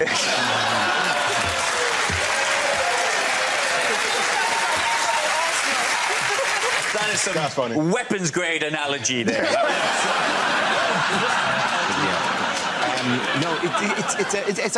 How did Cameron react? Did you see the Cameron's reaction to it? Security is the key word. There's a lot about security. He sent out this tweet. In fact, no one sent out this exact tweet, but Cameron said the Labour Party is now a threat to our national security, our economic security, and your family's security. Not my family. My family are fine. We live in a big house with 2 policemen outside the front. But your family, where are they now? Do you think that for a second? Look around. Can you see them? No, I can't see them either. He's climbed in the window and stolen them. That's what he's doing. Your family are gone, my friend, and I have a unique set of skills to return my family, or I will... whatever Liam Neeson does. You see that tweet, and then you see a picture of Jeremy Corbyn, supposedly the most dangerous man in Britain. This is the man who's a 66-year-old beige pensioner who's a pacifist vegan cyclist. The most dangerous man in Britain. He's in trouble if there's a lorry turning left and he hasn't had his B12 supplement. Do you think the subtext is that the Labour Party is now a threat to our national security, economic security and your family's security because now they've become completely unelectable? We Tories are going to go hog wild on this country! It feels like Cameron's got the Labour Party mixed up with the bad guys from Transformers. Who are the bad guys in Transformers? The Decepticons.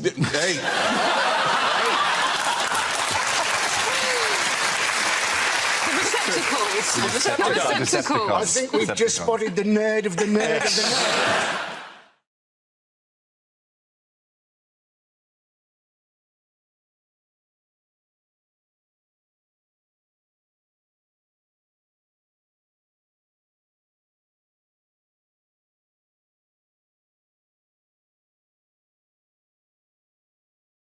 The first subject is the worst thing to hear over a tannoy system. Only you can hear me. The train to Nottingham will arrive in 5 minutes, which is a pity because this is Tesco. Second floor, but you can't get out. Welcome to our school sports day. Mark will probably get stuck in a sack. Ha, bloody ha.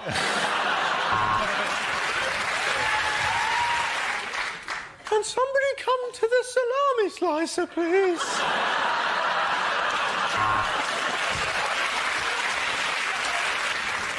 If anybody has found a Vicks inhaler... Ladies and gentlemen, we all know there will be a bomb on the tube, but will it be today?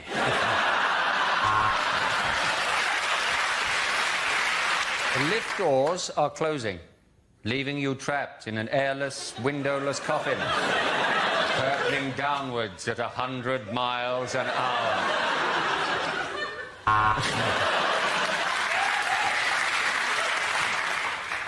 Would the parents of the child that fell into the tiger enclosure please come to Lost Property to collect her shoes?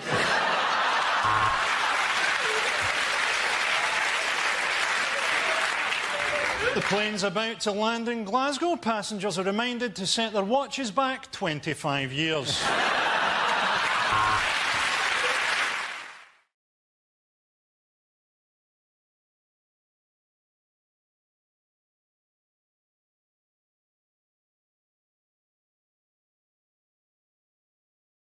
The thing that I think is, actually we should be talking about immigration now, because it's a good thing that he's put it on the table, because, a lot of Europeans are coming into the country and taking jobs that my parents worked so hard to steal in the 70s.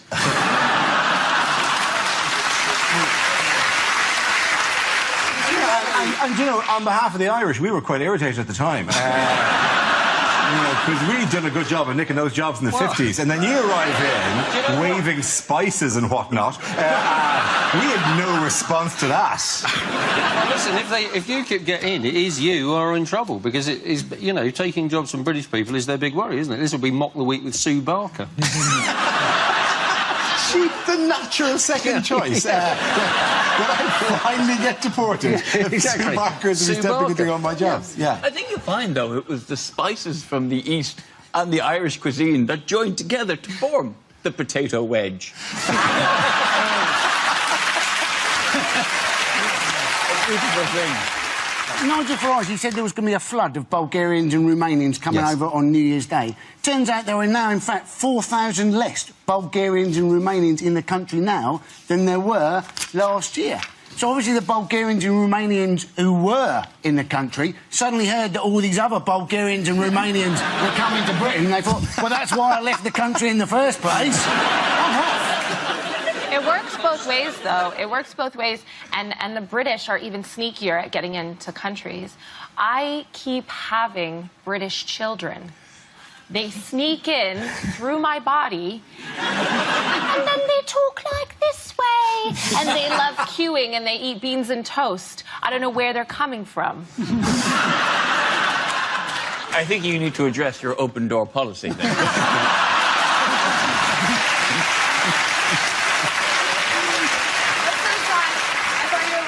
At me a couple of seconds ago, but you just thought of that and were laughing at yourself and waiting to say it. I'm really quite pleased with myself. To be honest, he's still laughing at potato wedge. He's on a bit of a run at the moment.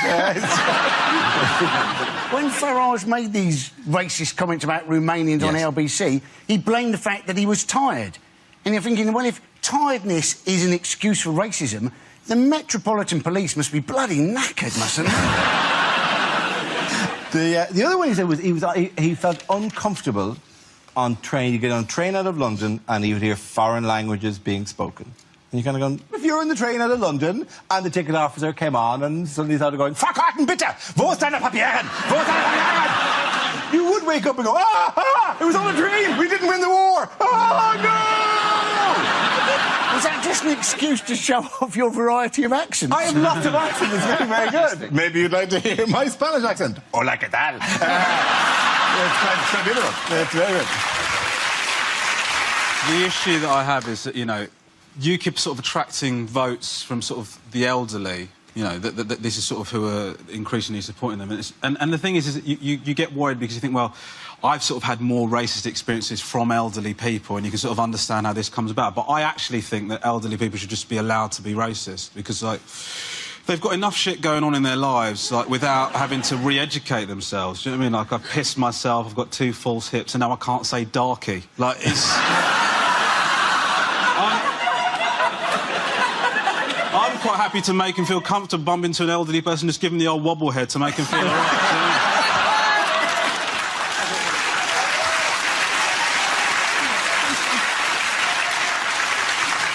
That UKIP's on telly all the time, even though they've got no MPs in the House of Commons. Because, Dara, you've got no MPs in the House of Commons and you're on telly all the time. All right. But I have an inclusive manifesto.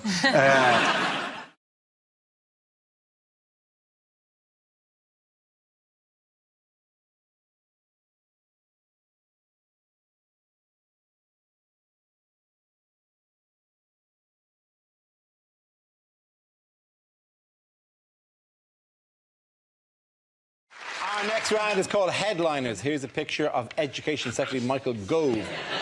but what does GAEC stand for? Is it Goverten's Elf College? Genetic abnormality explains chin. Amazing. Is it something cock? Is it Michael Gove saying, gosh, actual ethnic children? Is it in fact what the kids have done to him? Glued arse to edge of chair.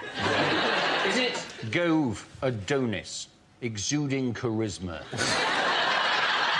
Is it adult literacy rates poor?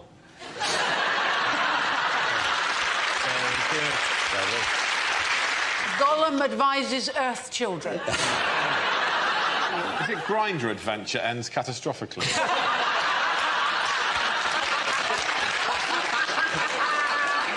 Is it... OK, let's just give the correct answer, because frankly, nothing's going to top that.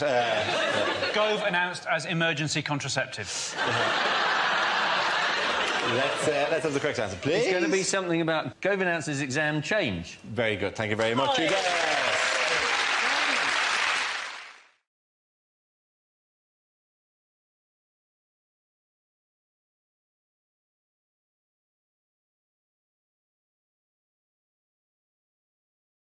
The next topic is teaching. Who wants to come in on that?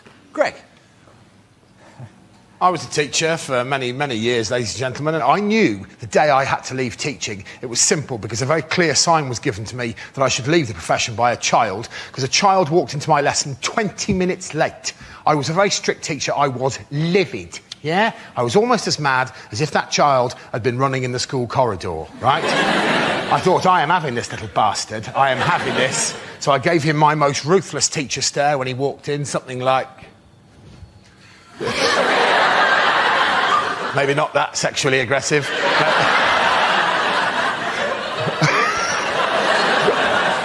It wasn't. That would work. That would work, though, wouldn't it? They wouldn't be late again then, would they? Oh, dear. Where have you been? No, it wasn't right. I was furious. I went, oh, really? Oh, really? And I could see that child didn't give a shit, right? And I thought, oh, no, this is the end of my teaching career. And I went, where have you been? And he went, yeah, sorry, sir. I went, really? Are you? Well, where the hell have you been for 20 minutes? And I promise you, that child looked me in the face and went, yeah, sorry, sir. I've been living La Vida Loca. What can you say to that? I said, fair enough, sit down. Anyone who quotes Ricky Martin at me, ladies and gentlemen, is a friend for life. Well done, Greg.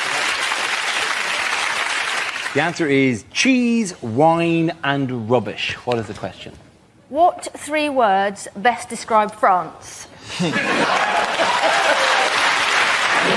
What are my ex-girlfriend's pet names for my testicles and penis? With gas bills rising, what advice has one executive at Centrica, the owners of British Gas? I love this guy. Put on 2 jumpers. Could he be more evil? I think the thing for me is that I don't think there's any way of gauging how hot pensioners should be, because there is no limit to how hot pensioners seem to want to be. Speaking to my granny, I'm pretty sure I could pour a boiling pan of jam in her face. I have walked into there and almost turned into a pillar of salt sometimes. And to be honest with you, if the heat doesn't get you in that woman's flat, then the speakers on the telly will make you mentally ill. Lines you wouldn't hear in a superhero movie. No, R. Kelly, you can't join the Fantastic Four. It's not enough to believe you can fly. Unlikely letters for an agony aunt to receive. Dear Deirdre, can that giant man lift me up like a baby?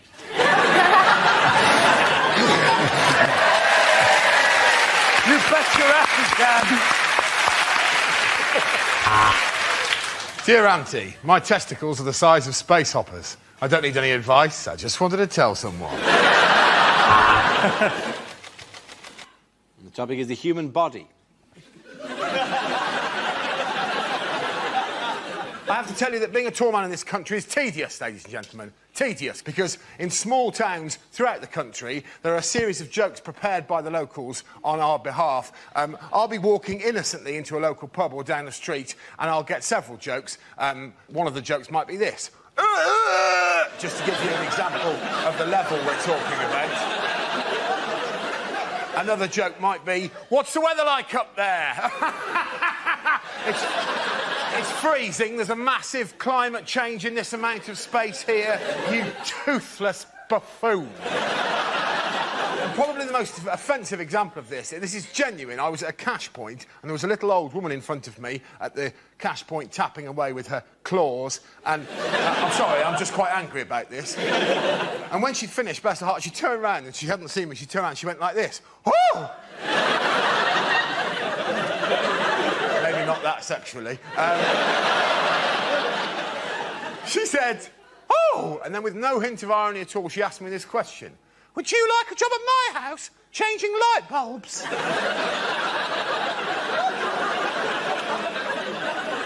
No.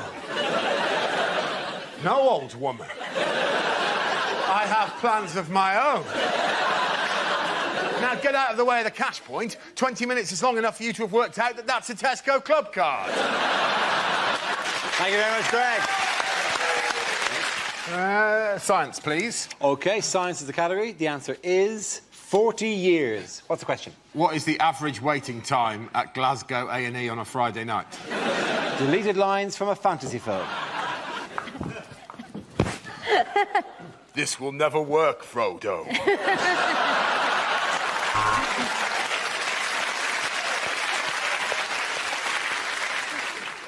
You all right, John? How's it going, all right? Yeah. How's the kids? All right? See you later.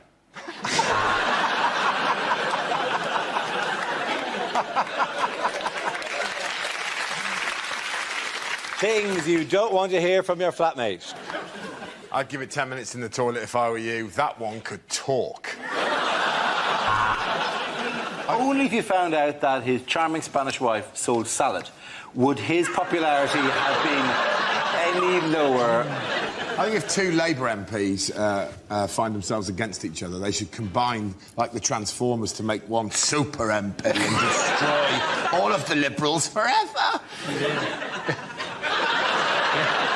There's something in that plan. Maybe slightly more working out than that. It's the 1 year anniversary of the coalition. Yes. At this point, I bet David forgot. I bet Nick was ringing up going, so where are you taking me? We know where he's taking you. And how roughly. I agree. Cameron is constantly going on about the strength of the union and how strong they are. I think they should be made to kiss in public. That's what we used to do at primary school. If people said they liked each other, we made them kiss. By the way, was this during your career as a pupil or during your later career as a teacher? It was a prison. It was a prison school, I was at. OK. Subject is family. Who wants to come in on that? Greg. All of my family are obsessed by the ageing process. Every single generation of us are obsessed by it at the moment. I'll just share this with you before I talk about other family members, just so I can get it off my chest. I was visiting my parents last week, and an old family friend came up to us in the street and said to my mum, "Hello, Pauline, how are you?" She said, "I'm all right, thanks, Kath, how are you?" And then she looked up at me and she said, "Hello, Bob, how are you?" Bob is my dad. He is 75 years of age. All of us are obsessed with it. All of us are obsessed with ageing in our family. Even my nan. My nan is doing her best to hold off the years. She puts a pound of face cream on every single morning, you know, and there's not a face cream on the market that works, ladies and gentlemen. I know that because of my nan, because she's a lovely woman, but she's religiously applied this stuff, and with the best will in the world, her face is ruined. I said to her, "You've spent all that time and all that money, Gran, and your face is no better than Grandad's." And he's dead. He died in the war. He got shot in the face. With a cannon.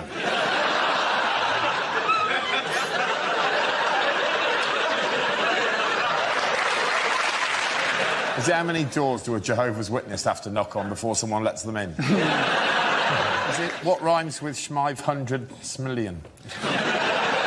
OK, if that's what we're doing, then can I have the correct answer, please?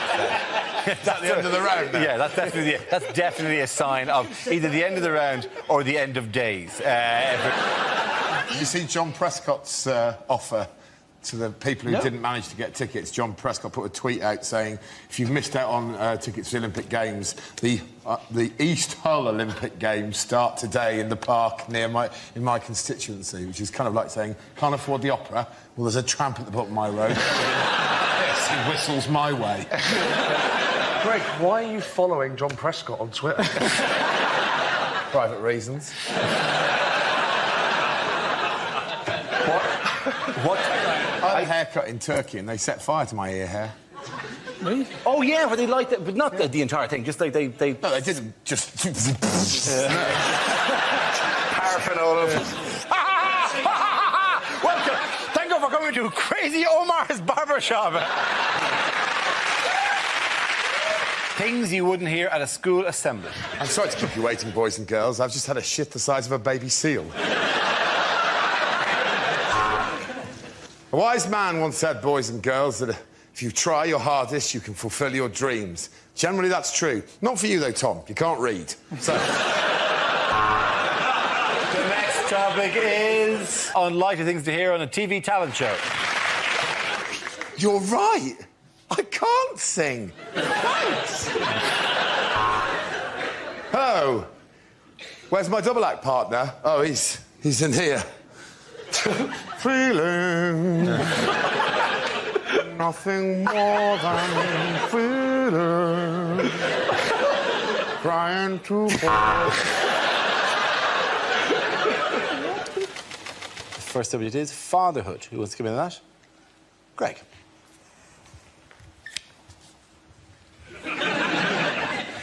Yeah, my father has taken fatherhood in a very strange direction in the last few years.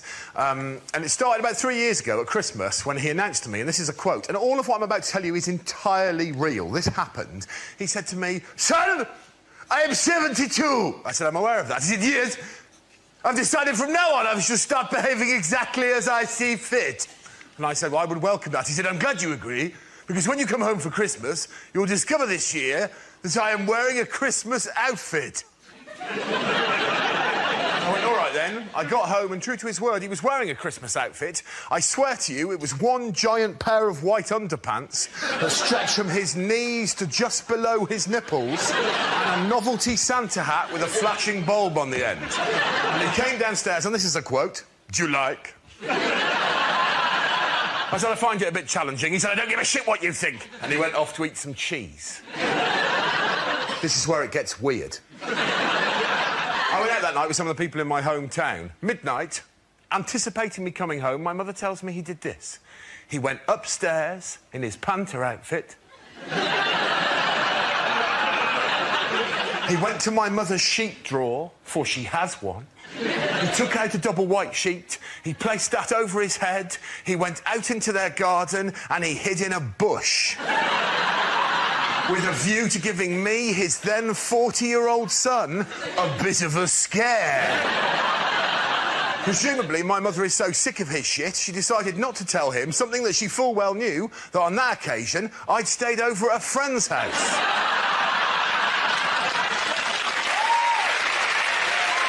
It's not strictly relevant, but I went out with a Greek girl once. I can't imagine how this wouldn't be relevant to discussion of their economy. Did you not have much money, Greg? Yeah. I'm just throwing it in. Unlikely things to hear in a police station. Right, listen up. We've got a new man starting. He's half man, half horse. It's Inspector Morse. Right, listen up. There's a giant fly attacking the station. I've called the SWAT team. Unlikely things to hear in a science documentary. And as the sperm swim towards the eggs, it's hard not to think that I've ruined this fried breakfast. I was in the bank the other day, this is absolute truth, and a man had a shit on the floor. It was the most shocking thing I've ever seen in my life. He just shook it out that is one hell of a deposit that he has made.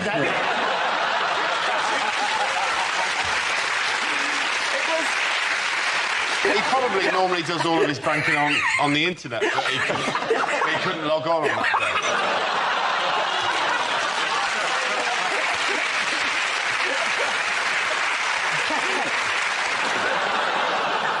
Is it what Peter Andre says when he's asked what his daily routine is? Our trains, our toilets and our celebrities.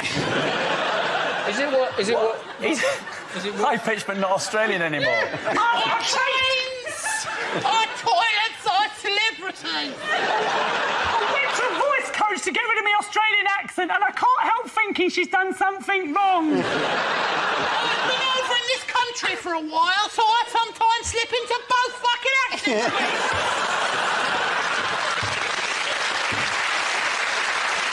Our trains got them a six-pack. I don't miss my jeans. And the answers the celebrities are making the money for the kids.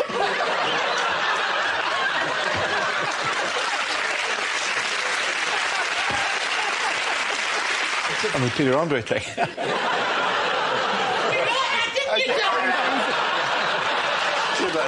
Where it makes the money for the children. That was the combination. Is it? No. What three things were most complained about at the Queen's Jubilee? If you can do that in a proper voice. OK. But three things were most Was it not a bit strange that they built that really elaborate, beautiful rowboat called, what's it called, the Gloriana? Gloriana, my mate built that. For the Queen, and yet... Was it just me who thought it's a bit weird that she's not on it? Because the only person who was on it was Claire Balding, as far as... Essentially, there's thousands of foreign tourists who think that Claire Balding is the Queen. I saw the British Queen the other day. Looks like she can handle herself in a pub fight.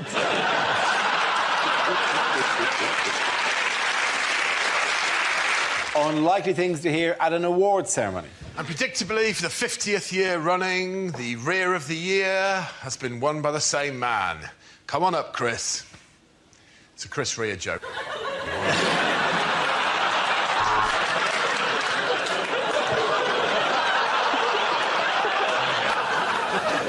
And the award for best film, Kling film.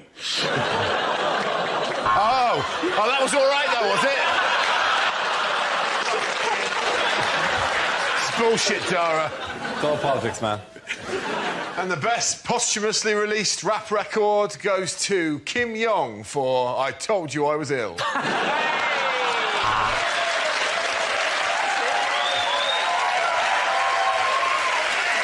late. Too late. And the winner of Rear of the Year goes to Chris Rea. Okay. Our next topic is unlikely lines from a thriller. I want to make you a vodka martini. You can't handle vermouth.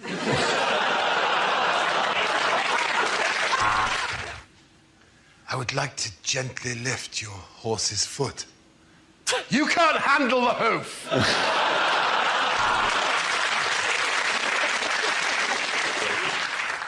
And as his eyes gradually became accustomed to the shadowy darkness, he realised he was not alone in that room. Who is it? It's me, Peter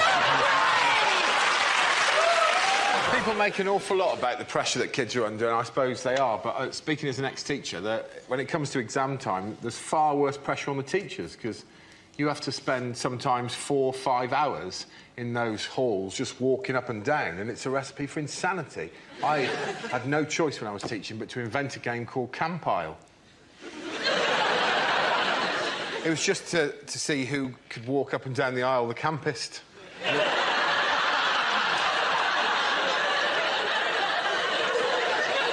We started off just sort of slightly mincing. Honestly, by the end of it, I was walking down a full aisle of children like this. And I knew it was time for me to leave teaching when I got to the end of one aisle. Genuinely, during an actual GCSE, a kid looked up at me and went...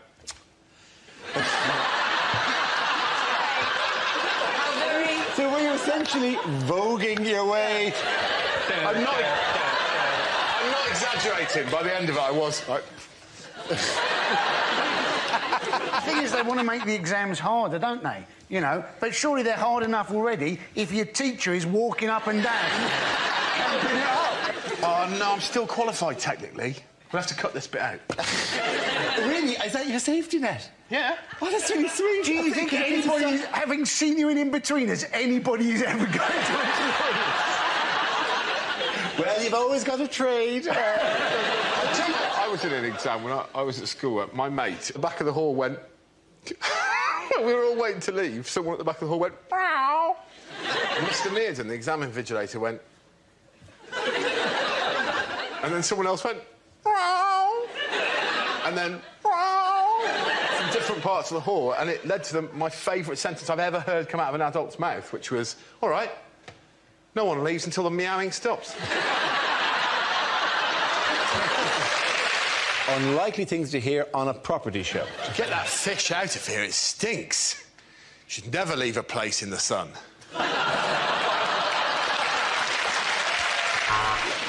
This week on Grand Designs, my gran designs a house. It'll be shit. She's got terrible arthritis and not even a rudimentary qualification. Knock it down, tarmac it, fuck 'em.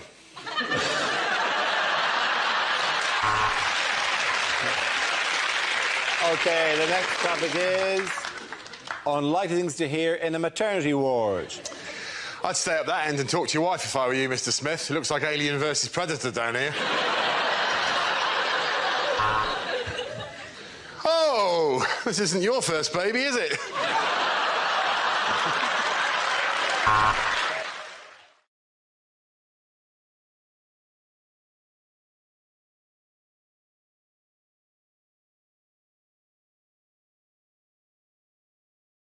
Things you wouldn't hear on a science documentary.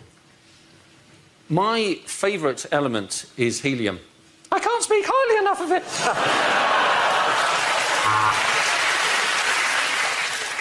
The solar system is so vast that it could comfortably accommodate your mum.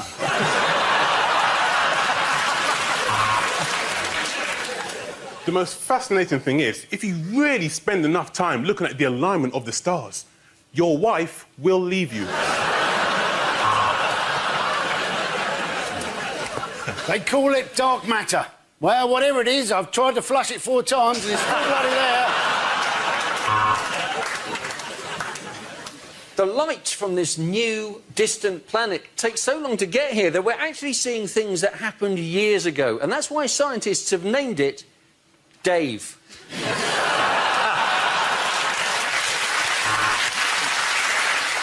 Tonight, we're discussing sports science. Is it a real job, or is it just PE when it's raining?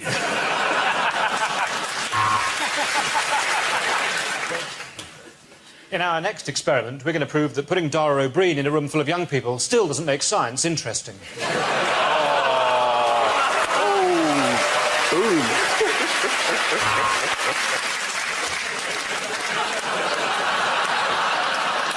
I think we've got the points. So, if we look through the telescope, we can see the biggest black hole ever found. Oh, no, I've left the lens cap on.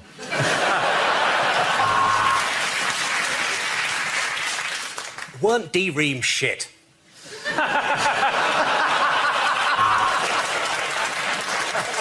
How does your granny's stairlift work? Well, it's all to do with nanotechnology.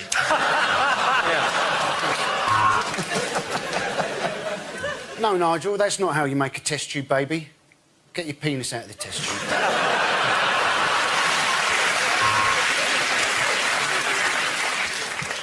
So this is amazing, right? So what you're saying is that somewhere, Professor Cox, in a parallel universe, there is a me with hair. That's right, Dara. The end of that round. Nobody gets any points at the end of that round.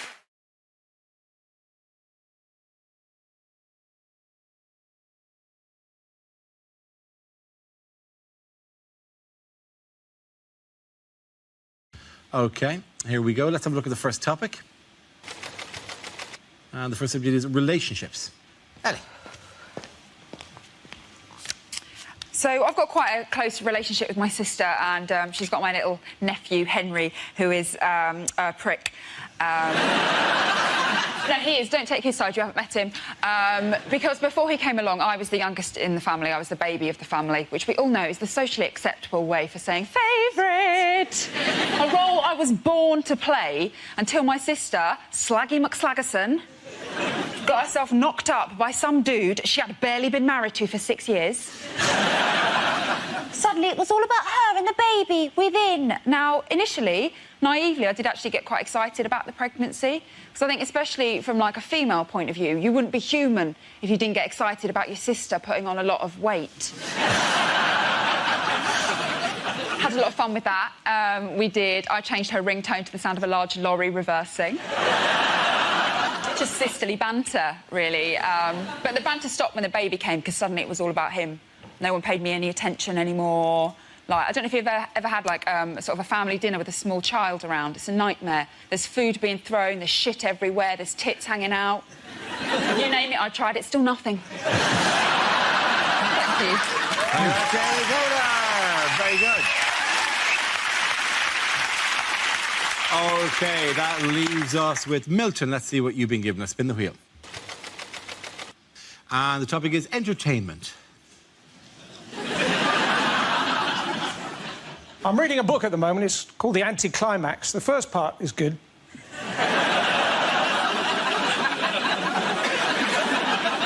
I see Rihanna had to cancel a concert because she got salmonella. Ella. I also see that down by the Thames they're making another wheel, this time dedicated to Mary Poppins, called the London Diddle-Diddle-Diddle-Diddle-I.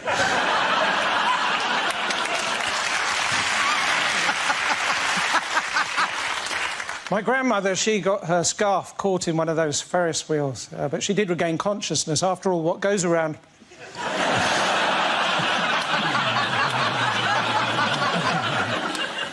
I was in a nativity play once. I was the man who scares the children because he comes into the hall on the wrong day to play badminton.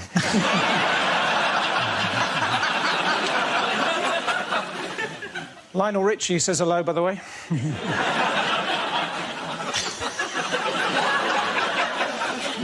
The other day, I saw a sheep pole dancing in a kebab shop.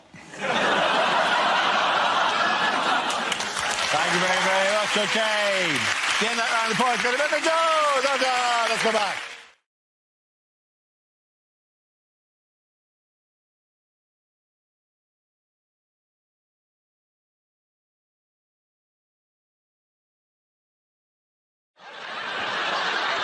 This game involves Joe, Gary and Andy, so if you could make your way to the performance area, please. This round is a stand-up challenge. I launched a wheel of news, and wherever it chooses to stop, one of our performers must step forward and talk about that subject. The winner is whoever I think is the funniest. OK, here we go. The first subject is... sport. Who wants to give me that? Andy Parsons. So, it was the Olympic parade last week. It was great seeing it live. Obviously, I had to keep a certain amount of a low profile in the crowd because I was throwing a sickie from work at the time.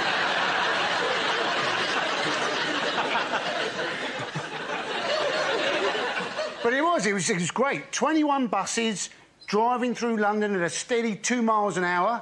So very like a normal day in London, really.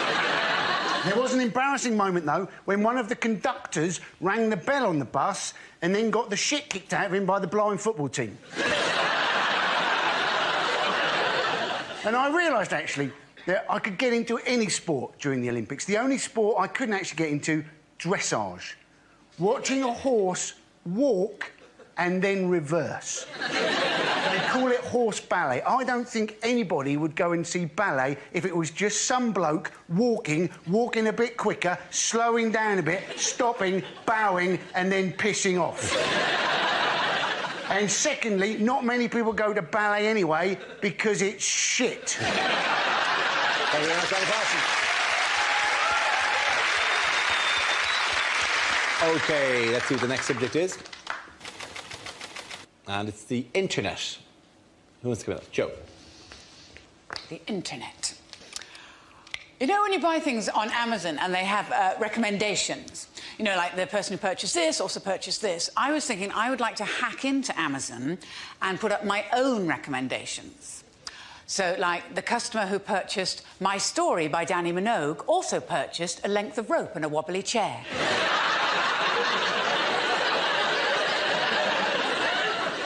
Customers who bought the book Fabulous Photos of Puppies and Kittens also bought Why Men Leave. And customers who bought 50 Shades of Grey also bought a great big cucumber. Internet crime is apparently on the rise because of the recession, because we're all short of money. Like, in my family, like, my granddad has to go into a home, and these places are very expensive, but we found somewhere, and it's really nice, because he's got his own sort of kitchenette, he's got his own shower stall, there's an outside space with plants and shrubs and stuff. Best thing is, it's completely free. We've left him in home base.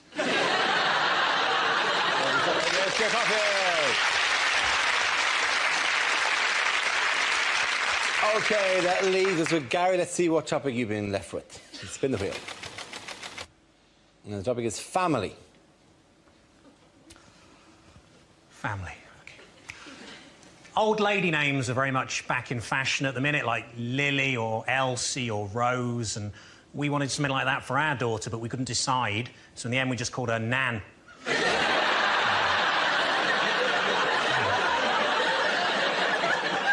I told her she'll grow into it. I remember one time my uncle asked me to spell Schadenfreude and I couldn't, but he's dead now and I'm not, so I win.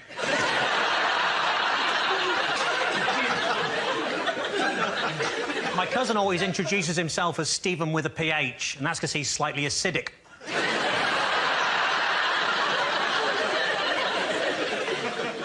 My married friends would always tell me there's someone out there for everyone, and I'd think, wow, she must be a right slag. Knock, knock, who's there? Grandad, shit, stop the funeral.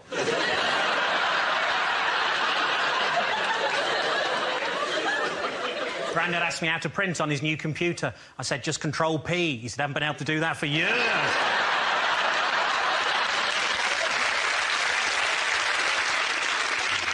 My confirmed bachelor uncle always describes himself as asexual, but I'd also add be gay.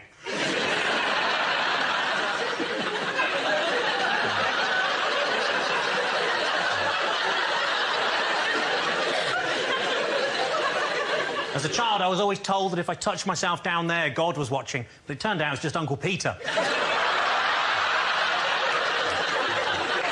you.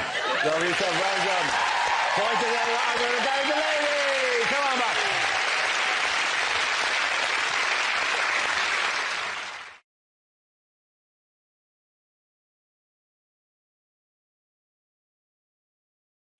We play a round called hashtag Wheel of News, hashtag funny, hashtag lol.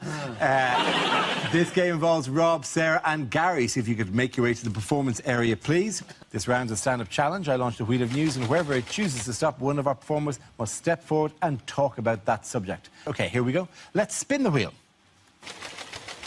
First topic is family. Who wants to come in on that? I'll do it. Rob. I went shopping with my nan the other day. She's a very straight talker, man, very sort of south-east London. And we were in the shops. I said, Nan, get yourself some trousers, they're on special. She went, nah, it's all right, son, got enough to see me out. How depressing is that? Basing your fashion choices upon your lifespan. She don't care, she's quite modern, she's on the internet and stuff. She went, I saw you on YouTube last Tuesday. I was like, watch it when you want, Nan, it's not scheduled. And she... Oh, is that a weird fly? Oh. Oh, it's weird, wasn't it? Weird fly? It's my granddad having a go.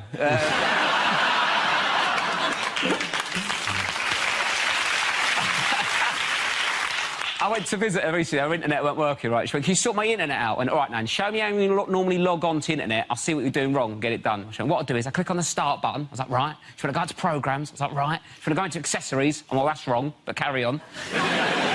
Should I go into games? I'm like, oh, God. I go into solitaire, play that for a bit, click on the cross, then I double-click on Internet Explorer. And I'm sitting there thinking, you could probably cut out the middleman now.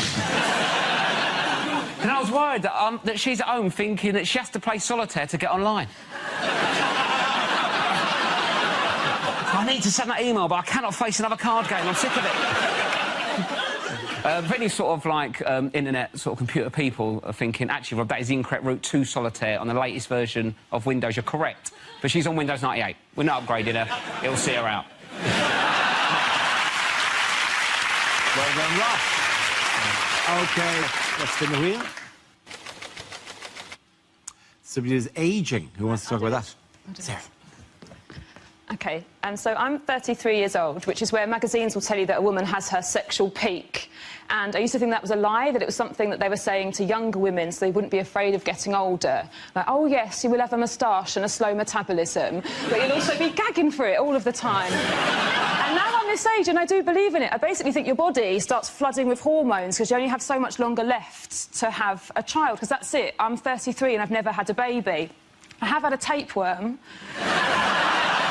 It's not the same. And, but the trouble that I'm having is, so my boyfriend's also my age and he's experiencing a lot less interest in sex. He's having a sexual slump. Because apparently boys have a sexual peak when they're around 18. And that is not fair. That is a horrible trick that nature has played. Because an 18-year-old doesn't want to have sex with me any more than I want people to know that I've done that. and it's not fair. It's not fair, because when I was a teenager, I didn't particularly enjoy or understand sex, yet I had it all of the time, out of politeness, or to stay friends with someone, or say thanks for the lift.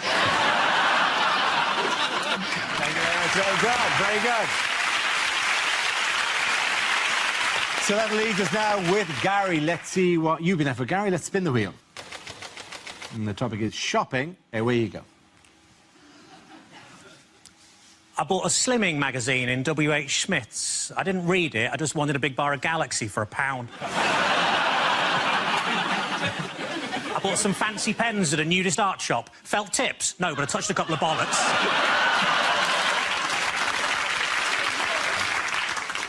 I was in a lingerie shop. I said, are these knickers satin? He said, no, they're new. I went to buy a Christmas tree. The guy said, you're going to put it up yourself? I said, no, I was thinking the living room.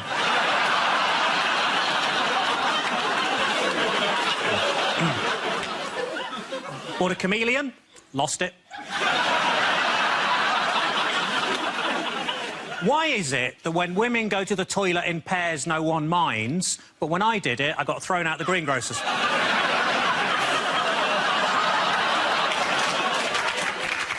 I got into a fight with my acupuncturist and stabbed him. He said he'd never felt better. According to the vet, my cat's in heat. I didn't even know she was famous. A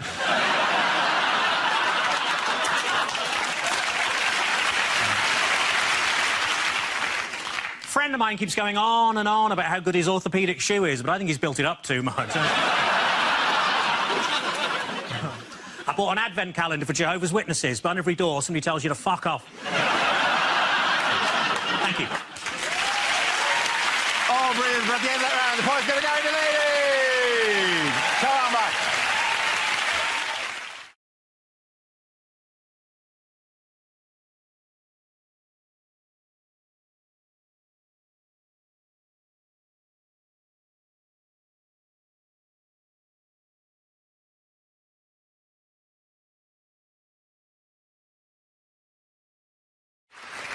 The answer is £100 a day. What is the question?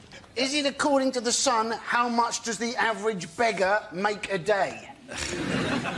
You're ruining by saying a day when it's already got a day in the answer. Okay. Is it? Let me just check. Let me have another crack at that the one. repetition of a day. Say it without a day and I'll watch. What's happening? Well, I was just about Hang on a to. minute. Ed's turned into like the Microsoft paperclip. He's trying to write his letter. You're doing it wrong. Are you doing a list? According to The Sun, right, what does a beggar earn?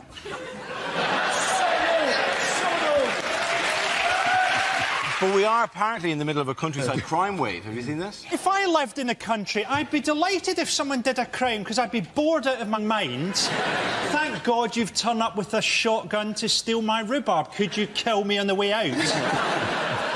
So some bloke sold rhubarb from an allotment. You have to tag it. Just Why don't they tag it? But imagine the phone call. Just some deranged. They've taken it. It's gone. My prize-winning marrow. Is there no God? You have. Surely you could just put rhubarb down his sleeves and then go. Had I been there, you can't ever feel sorry for the. That's the lowest rung of criminality, isn't it? Do you know what I mean? Let me finish. Just. I'm going to kill myself here. Beautiful. Vintage Mock the Week. He brought up the subject just so someone else could do a joke on it. Surely he might have been working towards a punchline. You ignorant.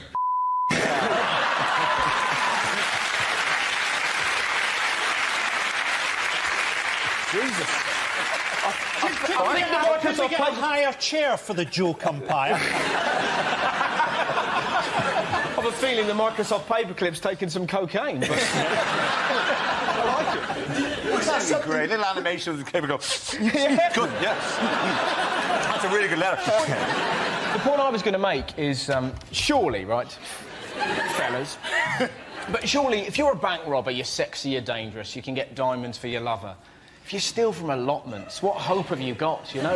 You've got dirt underneath your fingernails. All you have to offer is broccoli. You know? Hey, a woman who's going to have sex for broccoli is going to be dirty. I was wondering if one of the reasons they were trying to steal... Wouldn't that be... Hang on, sorry to interrupt you, Andy, but wouldn't that be the...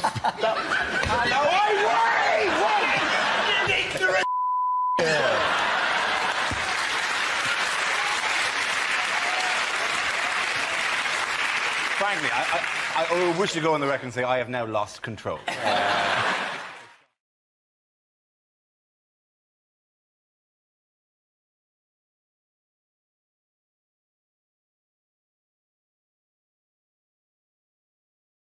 This round is called If This Is the Answer, What Is the Question? On the board, 6 categories. Joe, which category would you like? Sport. Your category is sport. The answer is 250,000. Is that the amount of Iceland dinners the robbers took from Kerry Katona's house? I think there's a point where they came in. Do you have anything other than drumsticks? Is there anything that isn't breaded? Is it... What world ranking is the British tennis number 5? Is it how many calories in a Scottish salad? Is it, what position did I finish in the 1987 Henley School Sports Day obstacle race because I got stuck in the sack, but it didn't traumatise me at all. I don't even care now. Is it, if you phone up British Telecom, which position in the queue are you likely to be? Is it what percentage of people failed O-level maths? Is it... I'm gonna ask you to speed towards the correct answer. It's sport, isn't it? Is it to do with Beckham? It is to do with Beckham. How many shirts do the Americans claim that Beckham has sold? That's absolutely right. Well done, Russell. Congratulations. The question I was looking for is how many Beckham replica shirts are LA Galaxy already claiming to have sold? He's wearing that the wrong way round. He is. That's the first change. Does anyone think that Beckham actually knows he's in America? I think he just runs after a ball and all he notices is that occasionally it gets warmer. I don't think he even knows he's rich. He's like one of those cats that its owners left a fortune to.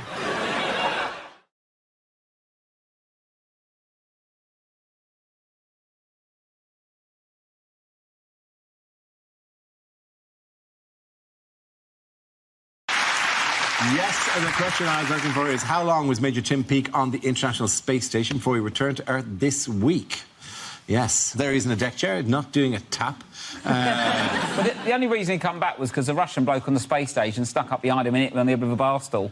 I watched the news report about it, but I'm hard of hearing, so I used the subtitles, and it genuinely said that he was up in space for 6 months without gravy, and it took me ages to realise they meant gravity.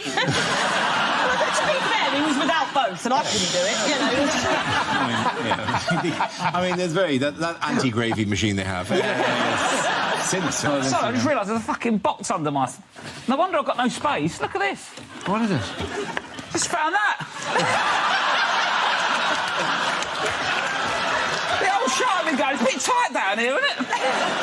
What artefacts have you discovered? I don't know. And I've dropped my drink. This is an absolute nightmare. I've done the carpet, I'm afraid. He set a lot of records while he was in space, didn't he, Tim P? He did. But it was kind of like, once he got into space, that was the hard part, and then just everything he did, he was the first person to do it in space. It was just like, he was the first person to get on the New Year's Honours List in space. He was the first person to do a marathon in space. It's just, once you get into space, that's you. It's like, if I got into space, I could set records for first man to clean his glasses on his underpants. In space, you know. He did run a marathon up there, didn't he? And I thought I'd run a marathon if I had an option to float bits of it. Just set the treadmill on really fast. I'll just hover above it. I haven't hit the wall yet. When's the wall coming? It's gotta be honest. This is so difficult. I've done 4 miles already. He did the marathon. He didn't do any football because they wouldn't have got past the coin toss.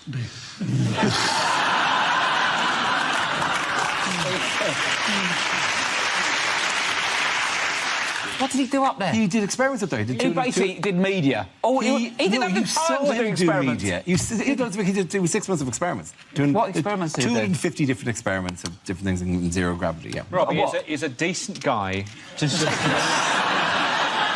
Don't you think Americans are watching it, though? I mean, it's incredibly, you know, we're excited, but the Americans must be watching it going, you are literally 40 years behind us. There were Americans as well, you know, on this. That's all the Americans are doing as well. Are you going to shut down every comical notion we bring to you now? Yes, but he was in space, so leave him alone. Respect the spaceman. I love science, and everything's OK because it's science. I think that's what John said about astronauts. Just because he's gone up there and done experiments, I don't know exactly what they are, I've just been told. You think he's bluffing that actually... He's on a blank, mate. He's been up there. The slightly sad thing about it, he's the first British astronaut, but he is representing the European Space Agency, isn't it? So if there is Brexit, the next British astronaut is going to be in a hot air balloon in a very long... I think he deserves all the honours he's getting, because it is a dangerous mission to get that much closer to the sun when you're that ginger.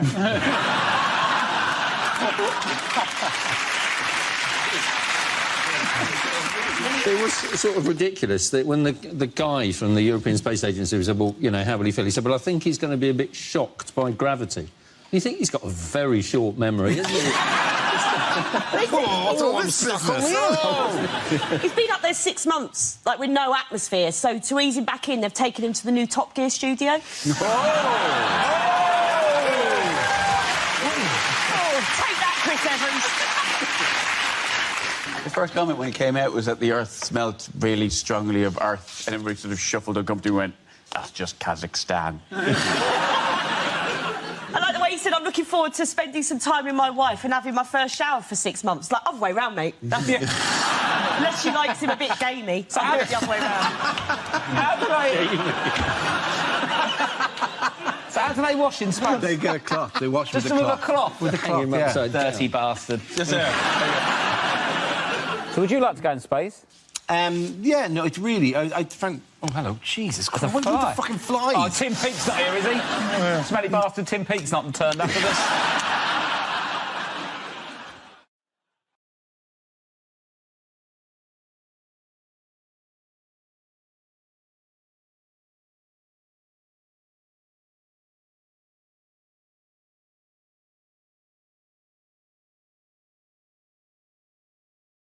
The next topic is America.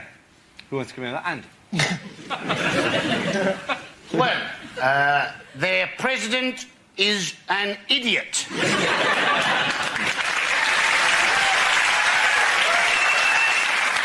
That's all I've got on that one. No, this is the man, right? He wants to try and put a person on Mars by building a stopping-off station on the moon. Now, the moon is 378,000 kilometres away. Mars, 78 million kilometres away. Trying to put a person on Mars by building a stopping-off station on the moon is like going to New Zealand by building a stopping-off station at the end of your bloody garden. Thank you very much, Andy. The subject is junk food. Russell. Hello. Am I allowed to take this out? Or do I have to... Go for it. Slick. There was an amazing thing the other day. Apparently 15% of 2 to 11-year-olds in England are now obese, and the government's going to ban telly adverts of junk food till 9 o'clock so the kids can't watch. And you find yourself screaming at the telly, if your 2-year-old's obese, that isn't telly's fault, that's your fault. How can you possibly ban the adverts? Ban your fanny until you can look after what plops out of it. That is unbelievable. There's ways and means. My dad invented something, right, to make us eat our dinner. My sister would never eat it. She was like, no, it looks disgusting, Dad, no way to eat it, right? My dad invented something called the dinner witch. So, my sister was like, it looks disgusting. My dad would wink at me. I'd pop outside, ding-dong, on the doorbell. My dad would then look into my sister's 8-year-old face and go, oh, Kerry, who could that be? During dinner time, with your plate still so full. I don't suppose it could be the dinner witch. At which point, my sister would like, slick.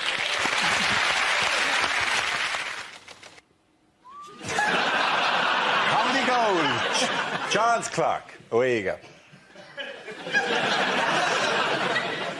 Exactly what I was hoping to get.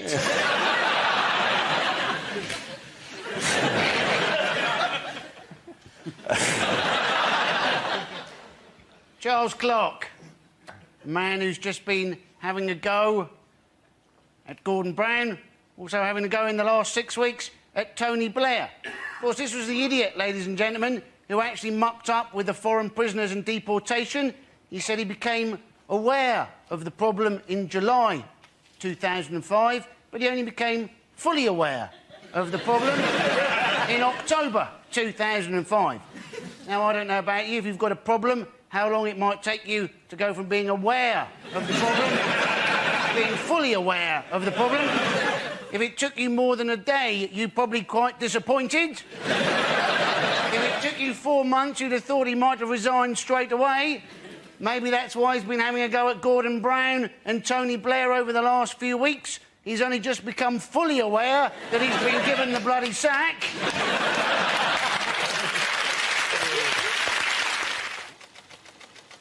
Protest marches. Who's up first? Any come in and protest? Yeah. Russell. OK. the only protest march I went on the Countryside Alliance March. I'm not pro or anti-fox hunting. I just quite like watching posh people get beaten up. I know it's wrong, but if you could find me a more glorious noise than then I'll happily listen. Come on, it's going to be fun, isn't it?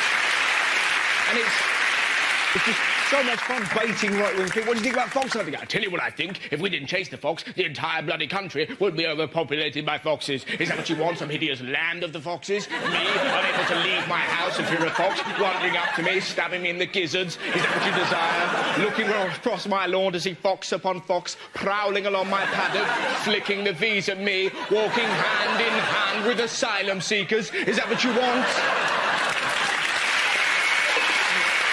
Very good, Russell. Well done, Russell Howard. It's transport. Away you go. Now, we have had bus lanes, we have had cycle lanes, we have a new initiative, combined bus and cycle lanes. What a crap idea that is. If there are two things that should never go together, it would be like having a path in the jungle for walkers and lions. You may also have seen that on our public transport system we now have an advertising campaign. Please ask, is this your bag, to stop unattended packages? Now, quite who you're supposed to ask, is this your bag too, if the package is genuinely unattended. But as I remember rightly, the problem with the London bombings was not with unattended packages. The problem was very much with packages which were fricking attended. You'll hardly like to go up to somebody wearing a rucksack and go, is this your bag? Well done, Andy Parsons. OK, the topic is air travel. Who wants to come in on that? I'll do that. Russell.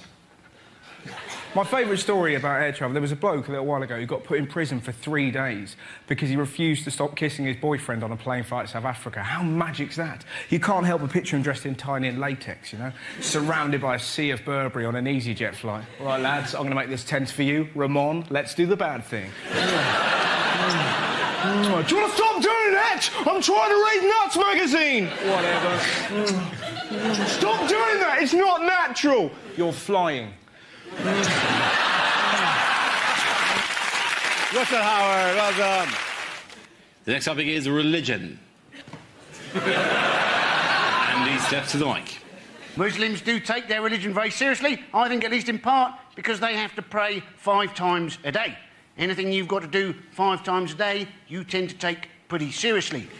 We are all supposed to eat 5 fruit and veg every day. Now, we struggle to do that, don't we? Now, imagine you had to eat those 5 fruit and veg at set times every day when some bloke up a tower started wailing fruit and veg at you.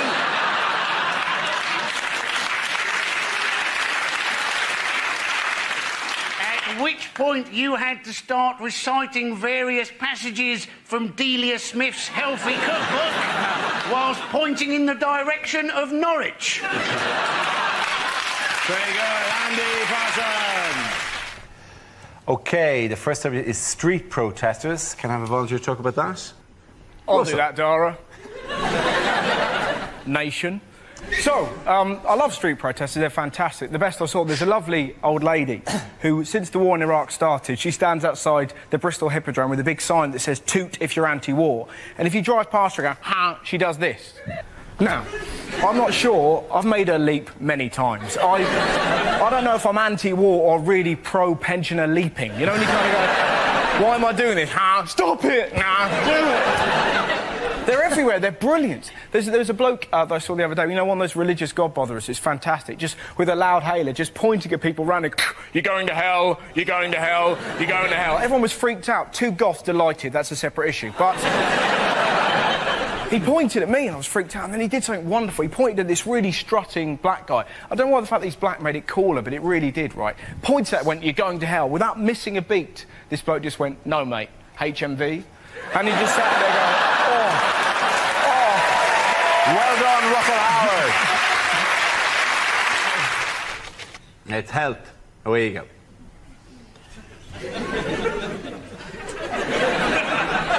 Now, once again, they've been having a go this week, haven't they, about skinny models, saying that they give us a bad body image. Now, I'm not sure we're quite that insecure, are we? You know, I see a skinny model, I don't think, "Oh, I better go on a diet." I think, "Oh, there's a skinny model, I bet they're hungry. I think I'll have a pie."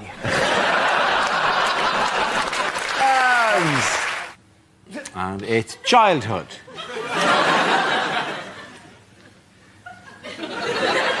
So, I found this out this week, right, that we're giving happiness tests for 6-year-old kids. How ridiculous is that? My friend Wendy's a teacher. Twice a year, there you go. "Are you happy? I've eaten my crayons."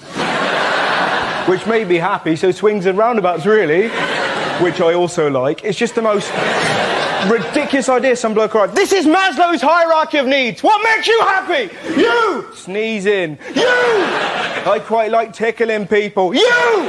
I like putting marbles up my brother's bum." Now, don't judge me.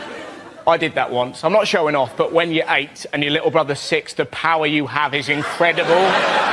You've got to put some marbles up your bum. Why? If we get enough in there, you turn into a wizard. "Oh, fill me up, fill me up!" I will. Well done, Russell. The first topic is transport. Andy.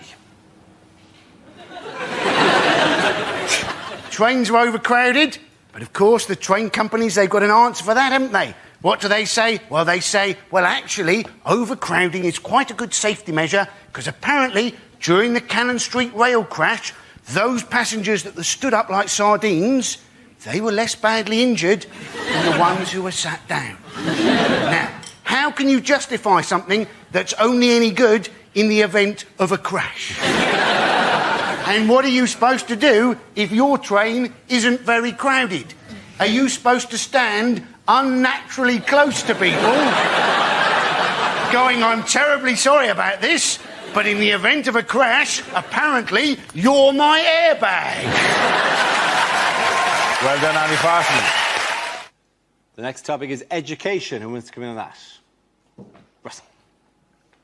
I remember school being fun. I think my favourite moment ever in life, pretty much. There was a girl in our school called Lydia. She was trying to make her calculator work. She was repeatedly knocking it against a desk.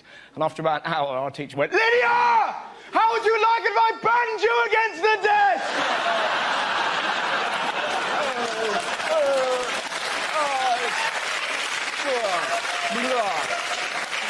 It's the greatest day of school. But now it's more sinister, isn't it? Like, they're now talking about teaching 5-year-olds sex education. Of course, people are very angry. It's disgusting! It's too much! Like, calm down. Not going to teach them technique. Right, this is how I like to do it, kids. That's right. Kids aren't going to run home, put dolls around a toy car and go, look, Mum, they're dogging, they're dogging. It's going to be some poor teacher trying to talk to 5-year-olds about love. Can you imagine a harder job? Hello, children. I'm here to teach you about love. Good luck with that, mate. I'm off to lick that tree. Thank you very much. The subject is sport. Who wants to come in on that? So, Freddie Flintoff, how drunk would he have been on Monday night? That's all I've got on that one. We have got a great new British hope for our sport, though. Laura Robson, Britain's tennis, 15 years old, both her parents Australian. We don't mind immigration when they've got a bit of talent. We object to people sneaking into Britain on a rubber dinghy unless they can do it really bloody quickly. Thank you very much, Andy Parsons. And the topic is joy. Two very giddy albinos there. Do you know what gives me joy? People who are a bit different. I fell in love with my friend Tom, age 5. He stood up in the middle of a nativity play and went, well, enough's enough. What made it even better, he was the front end of a donkey. I like noises as well. I heard this in a supermarket the other day. Whee! I thought, I'm following that, right? It was an old man skidding on a trolley. He'd done the trolley gauntlet, just whee! Just this blur of giddy wrinkles. What made it even better, a security guard stopped him and went, oi, I've told you. How can that not make you happy? And sometimes we laugh at stuff that we shouldn't. Like, I was in a pub recently, I saw a full-size Jenga topple onto a pissed dwarf. Now, the head says no, the belly says yes! Laugh, Russell! Before the bricks hit his tiny face, he went, bloody hell. A bloke 2 seats along went, that was like 9/11. You're there going, oh, God. Thank you very much, Russell. Andy, on the topic of smoking. Yes. Now, the government, they've made a bit of a muck of this smoking ban. Basically, it looks like in England that they're only going to ban smoking in those pubs that serve food.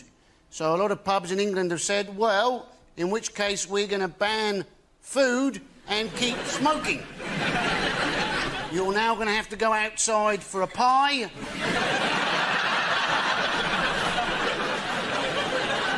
You're going to have occasional eaters nipping outside, trying to scrounge a spare lasagna.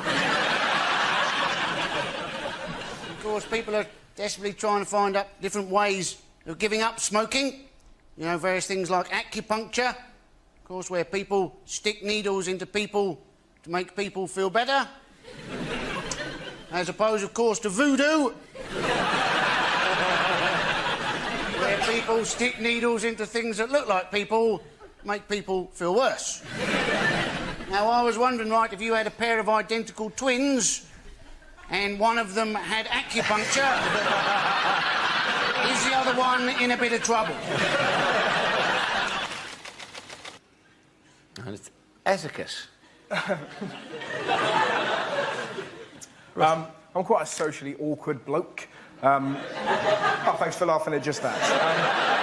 I saw a girl on a train recently and she was eating a yoghurt, and for some reason my brain thought it would be a good idea to go, you know, that's very good for thrush. Like, she'd suddenly go, oh, sit down, stranger. I can't help it. I drift in... Like, I was at a museum the other day. Everyone said, don't take photos, and I was taking a photo. A 9-year-old girl arrives, goes, what you doing? I'm taking a photo. She ran off. I'm off to tell the man. Now, the last thing you want to be doing is chasing a 9-year-old girl across a museum going, don't tell the man, don't tell the man. Added to the fact that when you catch her, you've got to go, I'll delete the photo. That doesn't look good. Thank you very much. Yes, sir. I would like to tell you, ladies and gentlemen, right, I don't wear any clothes in bed. That's all I've got on that one. No, the reason, of course, right, if anybody breaks in, I figure I'm a little more scary in the altogether than I would be if I was wearing my paisley pyjamas. Obviously, I'd be even scarier wearing a gimp mask. Going, I'm so glad you've broken in. I've been looking forward to this moment for many years. The subject is young people. Russell.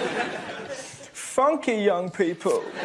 You know, it's depressing being hit. I saw this the other day, it nearly killed me. It's a kid who was about 8 years old in a cafe with his mum. He went, here, Mum, doesn't matter how many of these you eat. He was eating a fun-sized Mars bar. Doesn't matter how many of these you eat, it never leads to fun.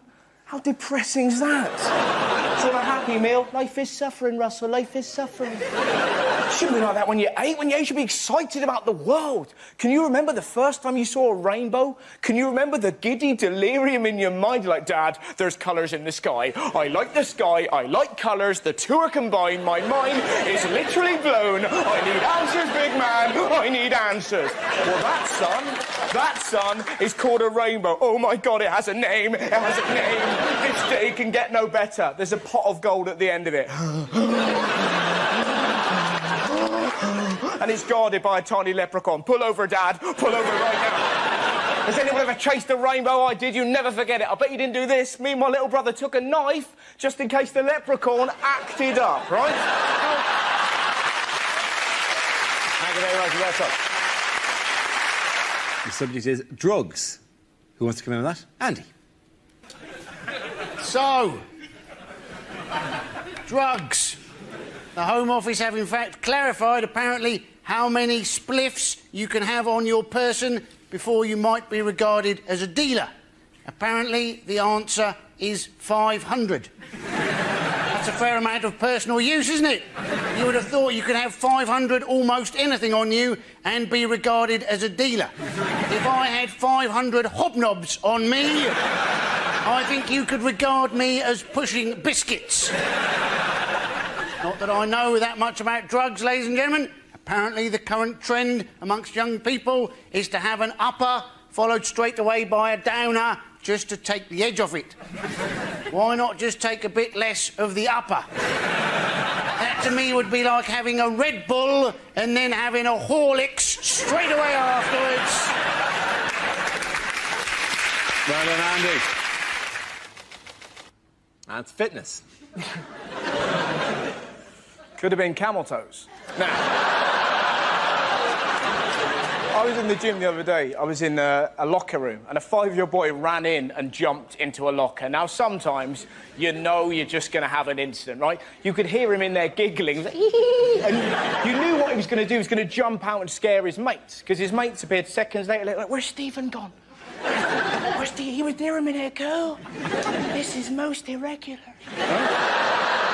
And he waited, not for his mates, but for 3 huge naked men. It was fantastic. They were kind of walking past, and this little kid leapt at those men like a cat with rabies. It was incredible, right? Just from nowhere, the noise they made, I've never heard a noise like it. They sounded like a tugboat getting molested.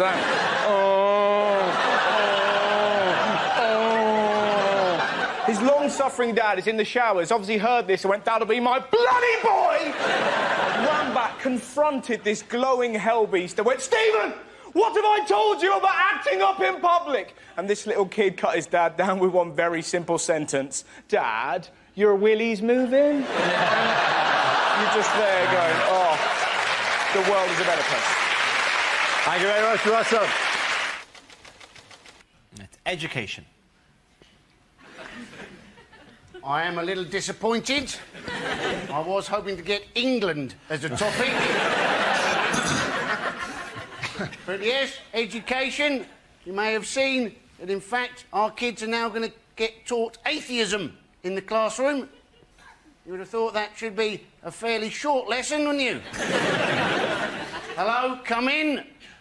There is no God. Same time next week.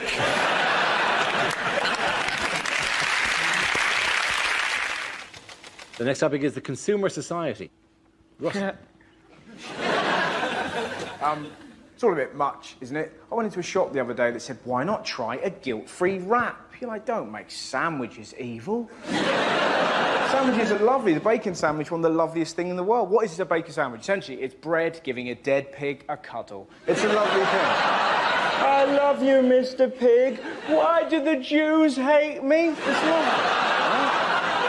I was really down about it, and then I saw this wonderful thing that I think could only happen in the West Country. The bloke behind the counter in this shop yawned. The bloke in front of him, who did not know him, popped his finger in his mouth and went, ooh, yawn rape, and I nearly died. I had never seen a yawn rape, and now you've learned about it, you can't not do it. You'll be on a bus, you'll see a yawn rape, you can't help it. Did the bloke behind the counter headbutt him? No, he didn't. The bloke behind the counter giggled and went, it's a good job I didn't fart, wasn't it? And you're sat there going, well, the world is a better place. Thank you very much, Russell.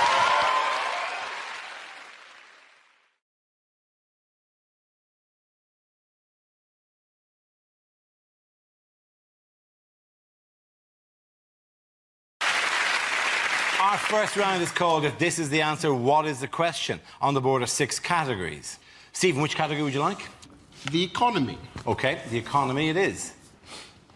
The answer is £100 a day. What is the question? Can I just say I'm very excited to be here, by the way, and if things don't go too well, I will be playing the race card.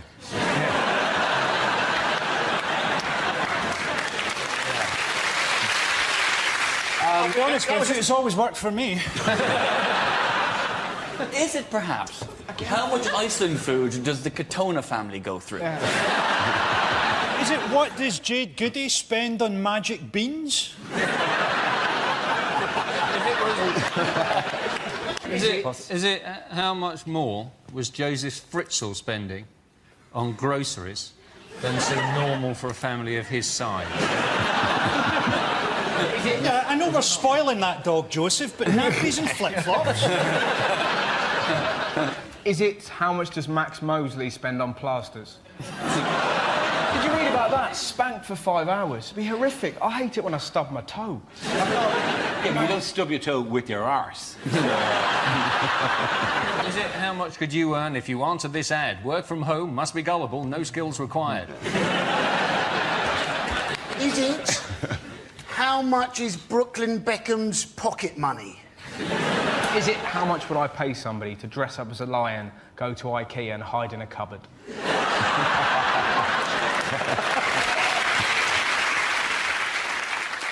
Is it what do I pay my cleaner not to go to the police? Is it David Blunkett's swear box as he hangs pictures? OK, so I get he'd missed the nail because he's blind. Why is he hanging pictures? He's blind.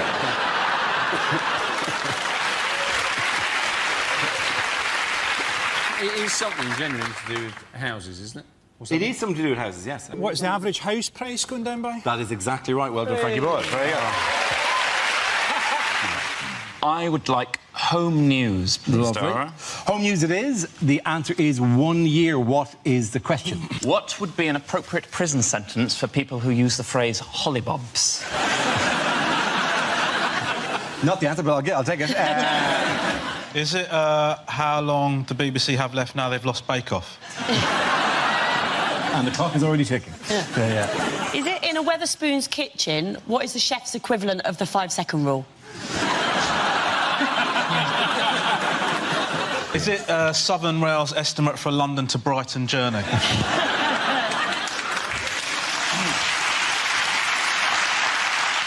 Do people kiss goodbye to their children at a Southern Rail station and go, you look after your mum? How long does it take to earn £100 if you work at Sports Direct?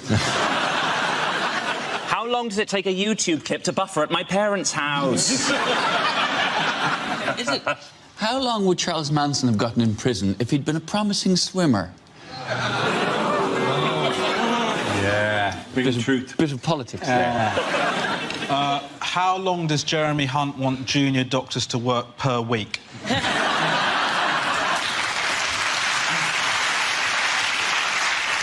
OK, so under Theresa May's education reforms, how much of a carefree childhood will children now be allowed? Is it how long would it take to rewatch all of Dara's TV appearances from the last month? Thank you very much. If I make a joke about ISIS in the queue, how long will it take me to get through airport security? OK, is that the correct answer? I think. How long has Jeremy Corbyn been leader of the Labour Party? It is indeed. Thank you very much, Judez. Well done. Science, please. Science, yes. Whoop! Science! One up our team. Your category is science. The answer is 7 months. What is the question? Is it how old Princess Charlotte will be when the Daily Mail start commenting on her weight? Is it how long does my nephew think I've been playing hide and seek with him? Is it how long until Sepp Blatter gets bummed in prison? Is it how old was Jack Whitehall when he first appeared on this programme? Is it if I get a 30-second advert before a YouTube video, how long does that feel? Skip it in 5! You can't always skip! You can't always skip! Some of them you have to prove you're over 18 as well. It's a nightmare. Is it if I was in charge, what would be the prison sentence for saying chillax?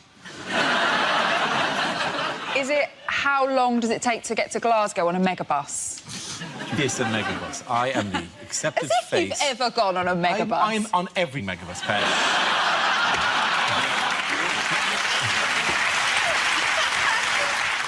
Is it how long it takes Dara to start a sentence? What's this? What are you going, Britain's Got Talent now? Is that what you're doing? God, you really haven't got over that Britain's Got Talent thing. You brought it up out of nowhere 2 weeks in a row, Dara. I would continue to until I hunt that man down and kill him. It wasn't the fact that he did it. It was the fact that it was a snippet that they chose in all the acts. They said, oh, they'd like 1 second from each act. And his was just him going, and the number underneath. 089888999. I know, but... There's more to me than that. Is there? No. Seemingly not. Is it to avoid suspicion, how long is Mo Farah planning to run his next 10,000 metres in? OK, can we move to the correct answer, please? Is it how long it took for me to get over seeing my dad in the bath? That's very quick, actually, isn't it? Yeah. It took me 4 years. Really? What's he doing looking at my dad?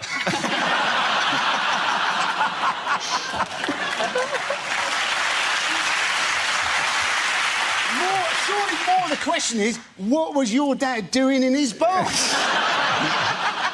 Friday night's Friday night. It's to do with that thing on the comet. That thing... That's your correct answer. It's to do with that thing on the comet. I can't believe that this is the right answer. Oh, my God. Go on. It's basically, how long was the space probe that landed on the comet asleep for? Absolutely right. Thank you very much. Andy Parson. 1/3. What is the question? Is it how much of a bottle of vodka I'd have to drink before I found Lewis Hamilton even vaguely interesting? Is it how many of this week's news stories lend themselves to comedy? It's been that kind of 3 weeks, really, hasn't it, Andy? Yes. Is it how much of Greece can you buy for £1?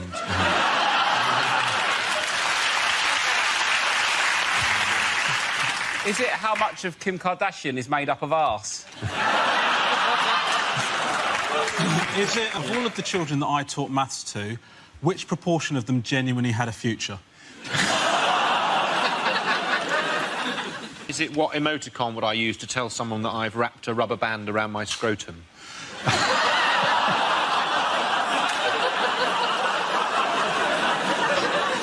Is it what I'm always missing from a threesome?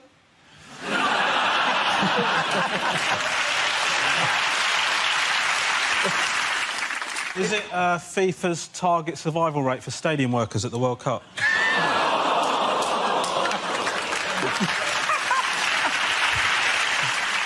Is it, according to legend, how much of you is your head? Yes. Should be noted. I'll tell you what it could be, answer. What proportion of that team have I seen completely butt naked?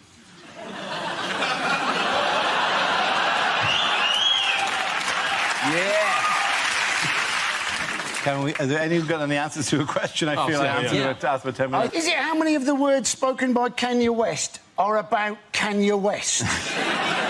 Is it? The way you pronounce Kanye West is incredible. Well, it's like you're asking somebody if they're able to West. Like...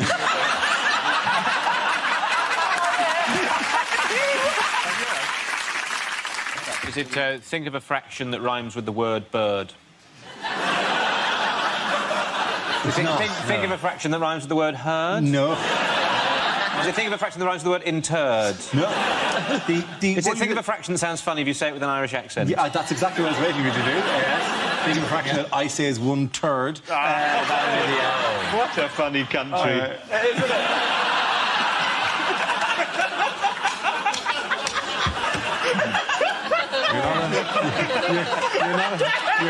You're not on Radio 4 yet. I think I do. This is genuinely the correct answer. Yes. Is it? Yes. What proportion of the works planned by Network Rail have already gone wrong or over budget? There absolutely is the question I was looking for. You there. I wouldn't have got that, mate. The answer is yoga, sushi and ice. What is the question? Is this what Eric Pickles uses to deal with trapped wind? Is it what would the three wise men have brought Jesus if he was born in Notting Hill? You think your Chinese tattoo says keep the faith. What does it actually mean? Is it, in fact, just what does Madonna smell of? Is it 16 years from now, what will my son tell me when I ask him what A-levels he's doing? Is it name 3 things Nigella won't be asking Charles Saatchi to pay for anymore? Is it Pingu's Rider? He does nothing. I'm doing nothing till I get more sushi in here. What is the strapline to the hit Japanese television programme, The Loose-Limbed Fish Eaters of the Arctic?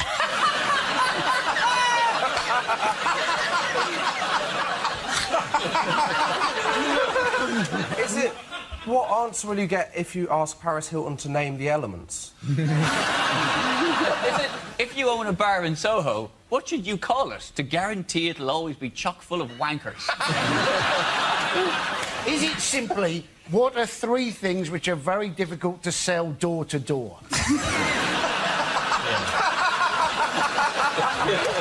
It is name 3 things that can make you lose the feeling in your legs. Sushi. Yeah. Do you know what sushi actually is? Is it what Andy Murray uses to keep up his training regime? It absolutely is. Well done. Ava, which category would you like? Home news, please. OK, home news it is. The answer is 43 years. What is the question? How long does it take to repay a £10 loan from Wonga.com? Is it what's the life expectancy of someone who works at Greggs? Is it what is the average Silverstone lap time for a Formula 1 car on Pirelli tyres? Is it how long is too long to be out for if you say I'm just popping down to the shops for a minute? Is it how old is the Earth if Michelle Obama really is the First Lady? Is it how old did Dara look when he was 25? No, you laughed first. Oh, that's sweet. You can't pretend sympathy when you laughed first. It is, in fact, how long have my parents regretted using pulling out as a contraceptive?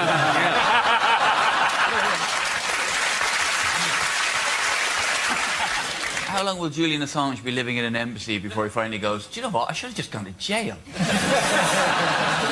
Is it, if Ed Miliband remains leader, how long will it take before Labour get back into power? What is the MILF age of consent?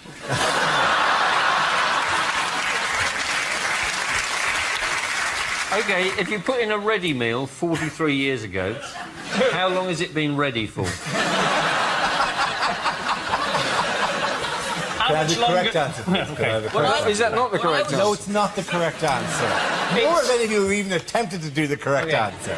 It's in how many years will Brazil be ready to host the 2014 World Cup?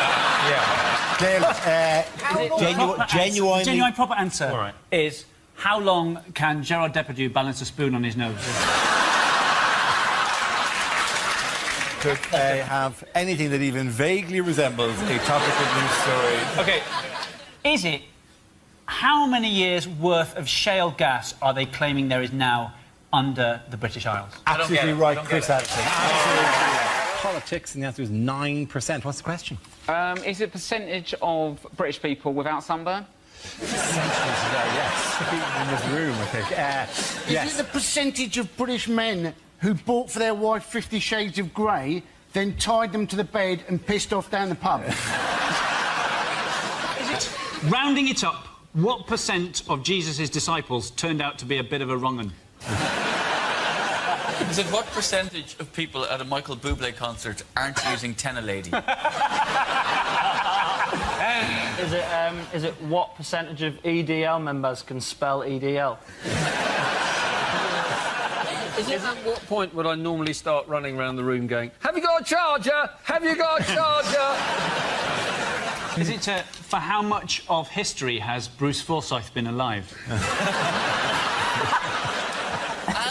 As a relatively successful stand-up comedian, how much tax should I be paying?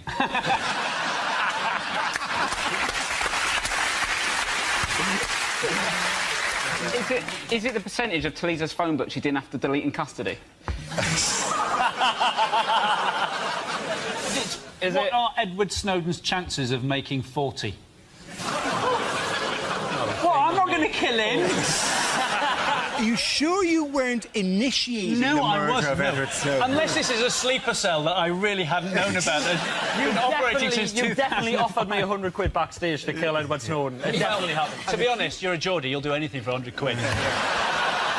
What proportion of the UK electorate think UKIP is in fact a sleeping tablet?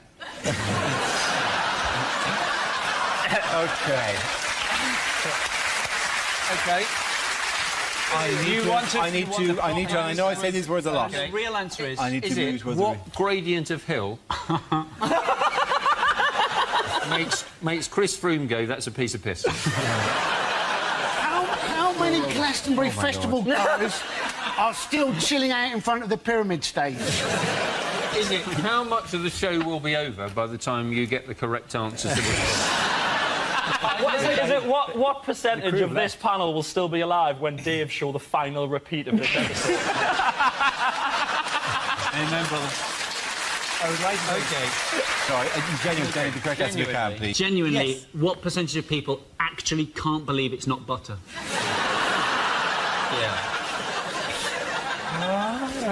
Is it genuinely... What percentage of Dale Winton's skin has not been replaced by a world of leather? Please, can we just have a proper answer for once on the show? Is this the MP's pay rise? Is this how much our MPs pay due to go up by? Absolutely right. Thank you very much. Ed Bird. Catherine, which category would you like? Sport. OK, your category is sport. And the answer is 32 days. What is the question? Is it at what age was Ramesh able to achieve a full beard? It's a celebration. It's a celebration of your culture. Is it, according to the people I recently bought a couch from, how long is 10 working days? Is it due to BBC budget cuts? how far into the future is Doctor Who going to be travelling in the next series? How long was my friend Lee in hospital when we saw the sign for Burnley? Is it how would Joey Essex describe a fortnight? The total amount of time that an average Big Brother contestant has spent in full-time education.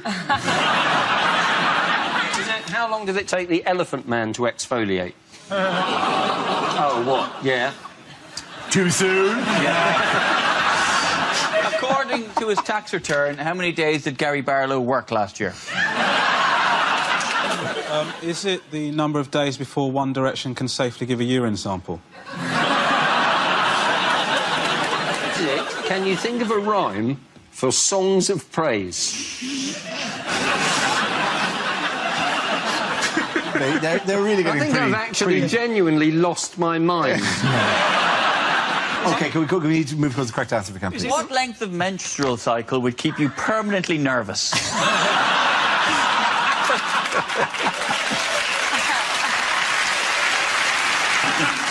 how long the World Cup is going to last? Yes, it is. Very, very good. Thank you very much, Catherine.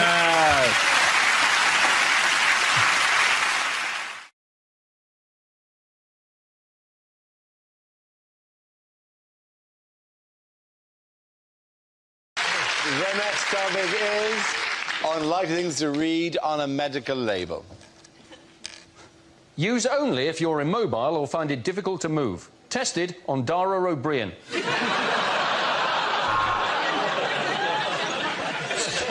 Anti-diarrhea medicine. In an emergency, shove the bottle up your arse. As recommended by Michael Jackson.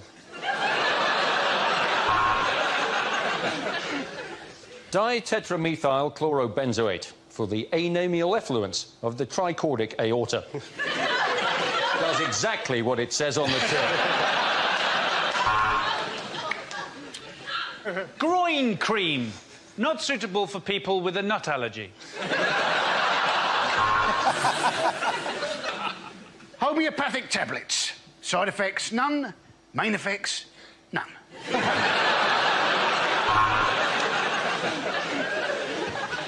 Embarrassed using anusol? Why not try this? Arse crack soothe. Do not eat dairy. Otherwise, we will have nowhere to milk the cows.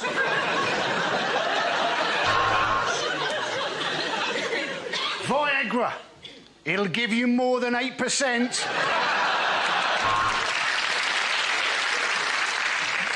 Contains placebox and made it upperlin.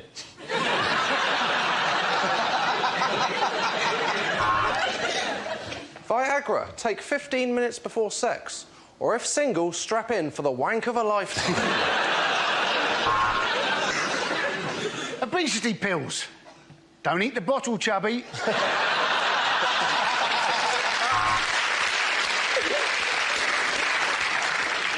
Keep out of reach of children. Not the tablets, you.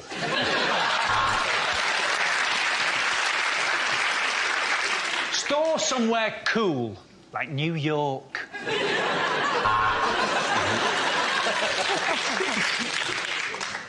Pregnancy test.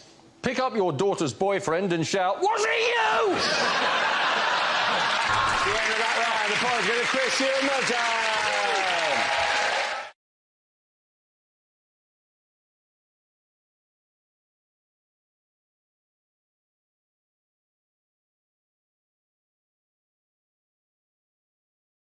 OK, here we go. The first subject is unlikely things for a royal correspondent to say.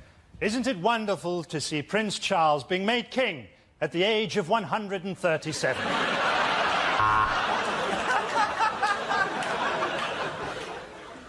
And the Queen there majestically taking her place in the queue to withdraw her savings from Northern Rock.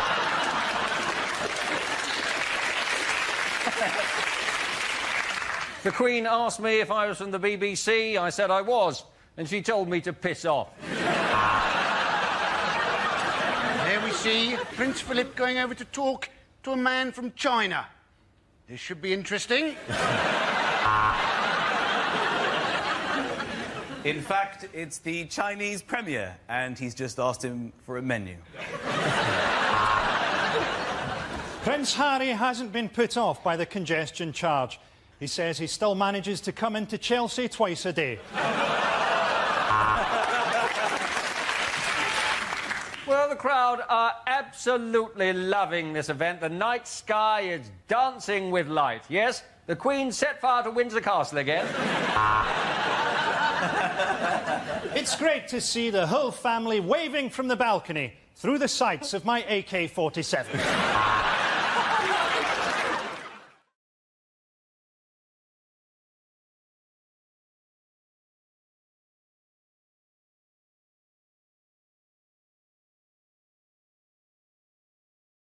This round is a stand-up challenge. I launched the Wheel of News, and wherever it chooses to stop, one of our performers must step forward and talk about that subject. OK, here we go. Let's have the first topic, please. The first subject is politics. Who shall come in on politics? Louisa. So you guys are all worried about your prime ministers and that kind of stuff. I'd say calm down. Because I'm from South Africa, and the guy who's the head of state now was facing 763 charges before he became the president. That's a lot of crime. You have to break the law every day for 2 years. Because you guys are, I mean, we had a great president, our first democratically elected president, President Nelson Mandela. And I had the opportunity to meet Nelson Mandela. He came up to me. I was a young lad. I think I was about 12 and stuff. And he came up to me and said, young man, would you like me to tell you a joke? I said, yeah, go ahead. It's your country. Knock, knock. I said, who's there? Who else speaks like this? Thank you. Thank you very much, Louisa. That leaves us with Milton. Let's see what you've been got. Let's spin the wheel. And it's jobs. Milton. Have you noticed that if you Google the phrase lost medieval servant boy, it says this page cannot be found?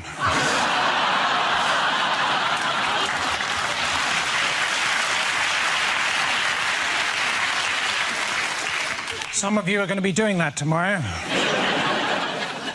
I think if I was opening a Pizza Express, I'd open it next to a Vision Express, so we got some of their customers by mistake.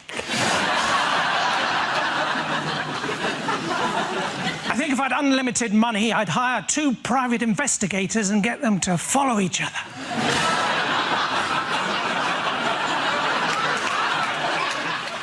Do you ever get that thing where you think someone's probably definitely wearing a wig, and you think to yourself,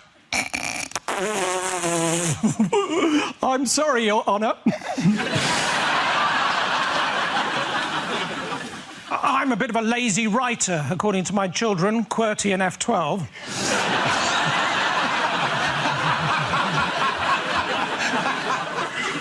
Being a PE teacher, that's easy, isn't it? Shiny. I teach running. Run. I teach swimming.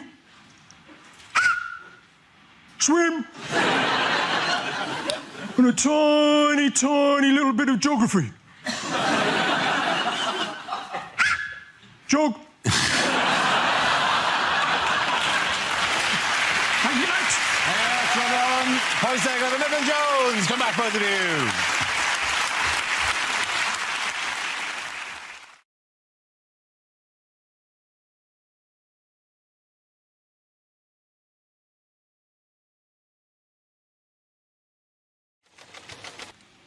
First topic is health.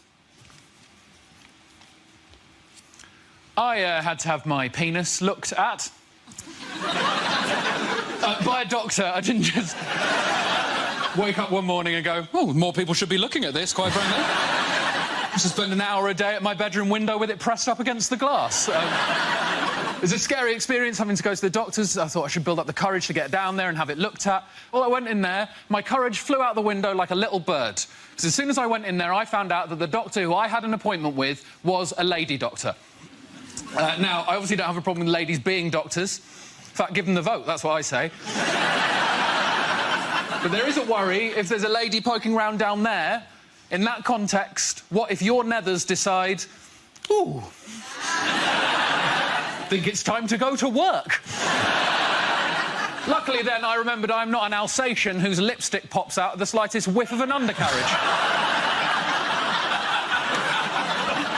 I needn't have worried because she was a good doctor, she was a great doctor. She put me at ease straight away using one word. This is what she said. She said, OK, Mr Gamble, just go behind that curtain there and pop it out for me. There's the word pop. Now, pop is a lovely word. As soon as I heard that word, I knew everything was going to be fine because she was not expecting anything big in that area at all. Because the word pop is reserved for very small things. No one has ever said, come in, help me, pop the elephant in the van, have they? So I was relaxed. Better than me going in there and her saying, OK, just heave yourself out your trousers for me. Just haul yourself out the front of your trews. Just swing yourself over in my direction. Maybe I can bring out this Shire horse and he can drag your junk over towards my workstation. Or open this corner cupboard and bring out a team of pantomime dwarves who can shoulder your meat and waddle it over towards me like pallbearers at a weird circus cock funeral. Thank you. Good job. And the first topic is relationships. Ed. So I've just moved in with my girlfriend. Thanks. Yeah, thanks. Cheers, thanks for the support, Mum. That's good of you. It's good, it's exciting. The first time I've lived with a girl. Obviously, we're finding out a lot more about each other that we didn't know before. What I found out about her is she's kinder, funnier, more sensitive than I ever realised. What we've both found out about me is I am a terrible, terrible prick and so difficult to live with. Because it turns out I am a tidy person. I didn't realise. I thought I was normal. But apparently it is not normal to have a favourite J-cloth. She is a messy, messy lady. She is unbelievable. She's laid back, no worries. She says that a lot. No, who has no worries? Are you dead? Are you a robot? What's wrong with you? You should wake up, worry, go to bed. That is a full day as far as I'm concerned. She genuinely said this out loud the other day. Hakuna Matata. And I'm starting to think the actual Swahili translation of that is doesn't hoover. Because there is underwear everywhere. This is an odd side effect of living with a girl that I did not fully anticipate. I no longer find women's underwear sexually titillating in any way whatsoever. Because I used to be able to just see underwear and that was enough to get me excited. Didn't have to be a woman in it. Just be a bra on the floor and I'd go, ooh, boobs were there. That's enough. Now, nothing like that. I see a pair of knickers now, it's just something the remote control might be under. Well done, Obama. Very good. And the topic is diet. I hope this isn't just a hint that I need to lose weight. Because I've lost quite a lot of weight recently. Anyway, I've lost about 6 stone in the last 3 years. Cheers, guys, thanks. I mean, no. Too late, you went with the British reaction. Thank you very much. Couldn't give a shit, mate. Carry on. We don't... Stop showing off. We don't want to hear about it. Found myself in a bit of a nightmare situation recently. I went to the Middle East to do some gigs. Now, that bit was nice, that was lovely, but they put you up in a hotel where the food is all-you-can-eat buffets 3 times a day for 10 days. Now, this is a nightmare scenario for me because I cannot be trusted at an all-you-can-eat buffet. Sometimes I don't even remember the buffet bit. All I remember is picking up a plate and I'll wake up 6 hours later covered in rice and sauce. And I can't theme a buffet. I can't theme a buffet either. I won't pick up a plate and go, oh, I'll have some rice, I'll have some curry. Well done, Ed, you've made yourself an Indian meal. Won't do that. I'll get a plate, I'll get a spoon, and I'll run along the full line of trays, just scraping food from every nation onto it until I've got some sort of plate Pangea, just an unidentifiable mass, just Spanish food, Japanese food, Chinese food, Indian food, coffee, sushi, just horrible. Just wedge my face into it, everyone going, is that man all right? Don't look at me! I'm having a buffet! Just food from all over the world. My body for 10 days had no idea where I was on this planet. I went for a shit 3 days in, a UN flag came out. And the first subject is parenthood. Who wants to come in that? Ed. Been thinking recently that I should maybe have a baby, but thought about it and definitely not. Couldn't handle that amount of responsibility. Something that precious, it's terrifying. You know, I've got friends who've just had a baby and they offer that thing around like a plate of biscuits. Do you want to hold my baby? Do you want to hold my baby? I don't want to touch your baby. That is a heart in a bag. I'm going nowhere near that thing. You wouldn't send the work experience into the boardroom, would you? Start me off at holding your uncle and I will work my way up. This is Uncle Toby, 47, from Swansea. Don't worry about dropping me, Ed. I am absolutely shit-faced. Still can't help it. I still think I might want a baby. Like, there's just moments in life I'm just grabbing at signs from the universe. Think, oh, maybe I should have a baby. It happened to me the other day. I was in the queue in a shop to buy a new light bulb. Because I'm not a student anymore, my light bulb had gone. I'm not going to sit there in the dark for 6 months. So I was in the queue, and in the queue in front of me was a man with a baby. He was a dad. You've got to give people the benefit of the doubt in that scenario. Can't go storming in going, excuse me, is that your baby? You've just got to admit it probably is, right? And on the wall, there were these light switches. They weren't real light switches. They were just, like, designer ones to show you what they would look like on the wall. And the baby was playing with them. Was going, ah-da-da-da-da-da-da, playing with them. And the dad was going, yeah, try that one. And was going, ah-da-da. I saw that. I thought, ooh, that's quite sweet. Maybe I want a baby. There's something in that tableau that I quite like. Maybe I want a baby. Am I broody? Is this brood? And then the dad walked off with the baby, and I wandered over to the light switches and started playing with them. I thought, oh, no, that's what I wanted. Well done, Ed.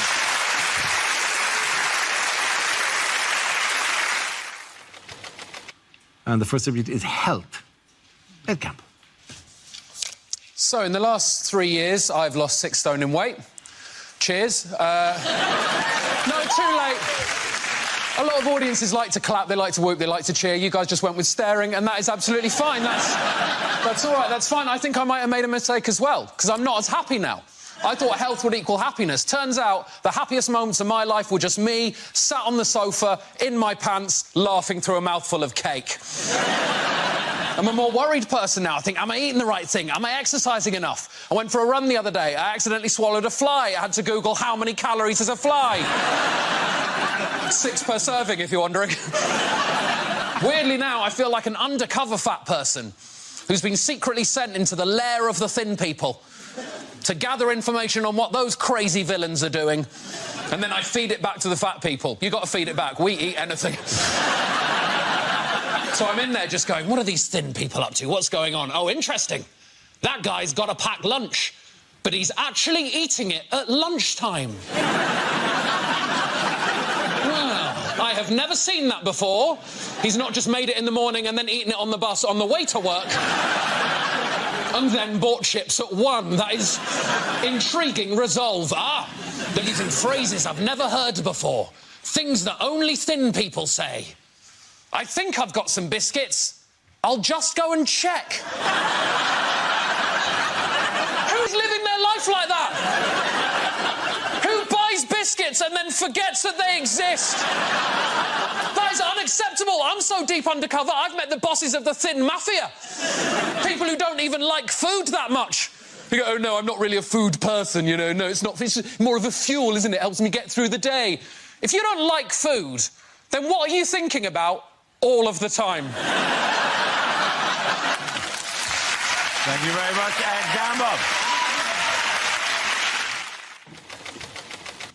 And the topic is relationships. Where you go? I am in a serious relationship. That's what she makes me say. Serious. I'm in a serious relationship. This is my partner. Sounds like you're in a law firm, is what it sounds like. Serious relationship sounds like a disease. How's your relationship? I'm sorry to say it's serious. I'm not in a serious relationship, I'm in a silly relationship. You tell me if you think this sounds like a serious relationship. The other day, me and my girlfriend were having a discussion about the Beatles. At some point during that discussion, she forgot George Harrison's name. Now, she previously knew George Harrison's name, but her brain did something to her that all of our brains do to us now and again. It just deleted a fact for no reason.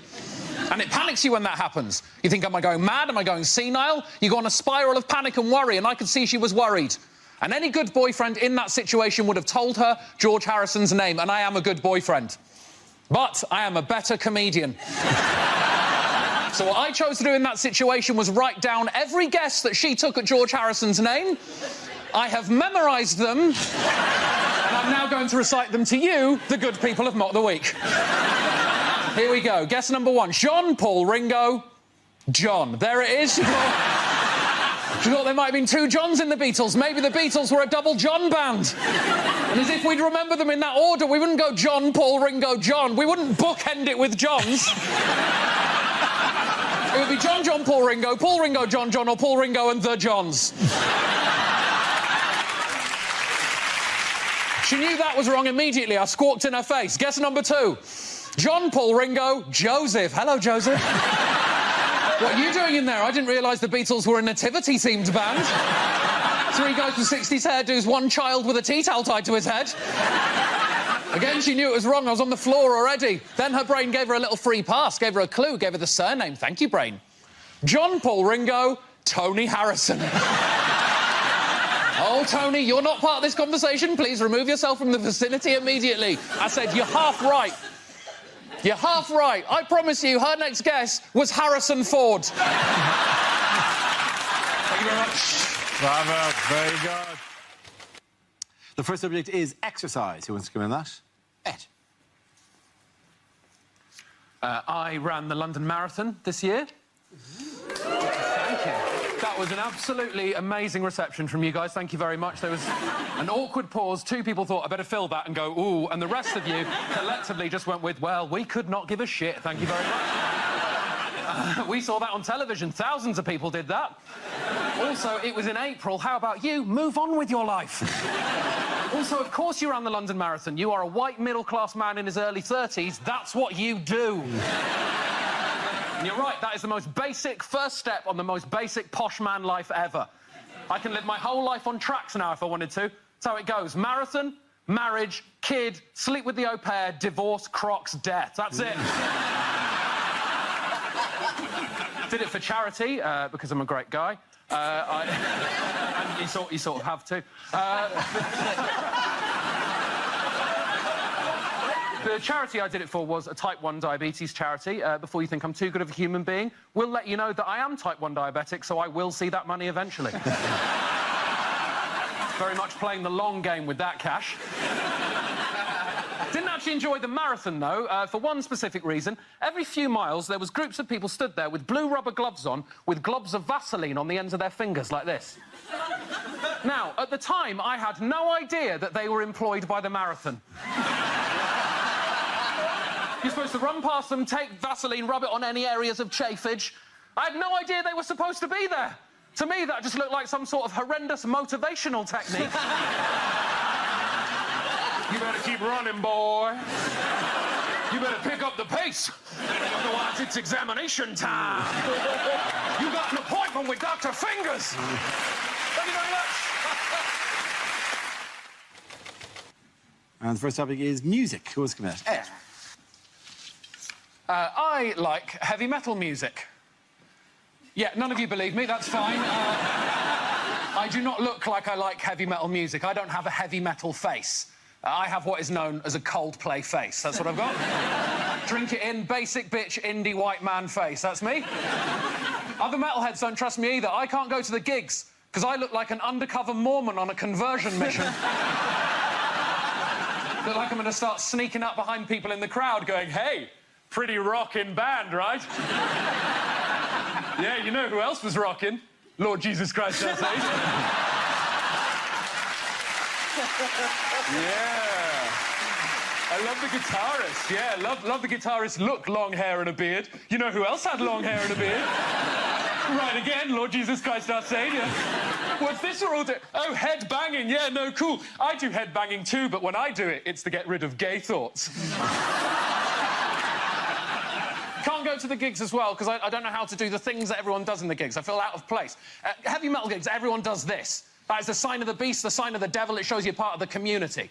I'd never done that before. I feel too self-conscious, but I went to a gig recently, got brave enough to go there. Suddenly, my arm shot up in the air. I was like, oh, my God, I'm doing it. I'm actually joining in for the first time. I looked up, and what my hand was actually doing was this. That is not the sign of the beast. That is an uncle saying the burgers are ready at a barbecue. That's what that is.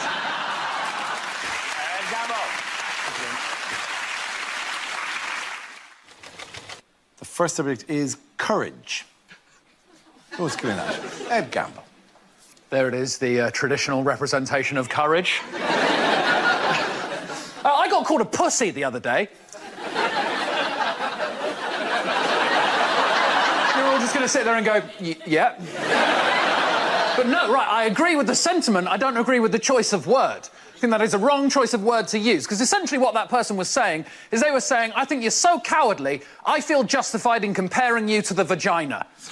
I think that is very unfair on the vagina. There is nothing cowardly about that thing. That is the bravest thing in the universe. It pushes whole humans out of it. Words aren't used to describe that. Hardy. Rugged. It's the biological equivalent of a Timberland boot. What do we use when we want to talk about bravery? The balls.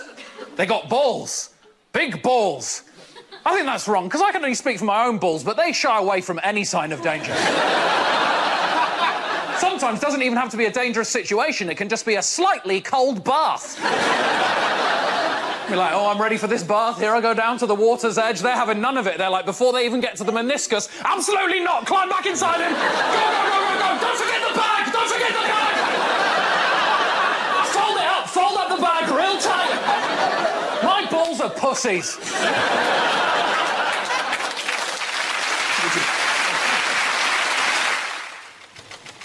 And the topic is diet.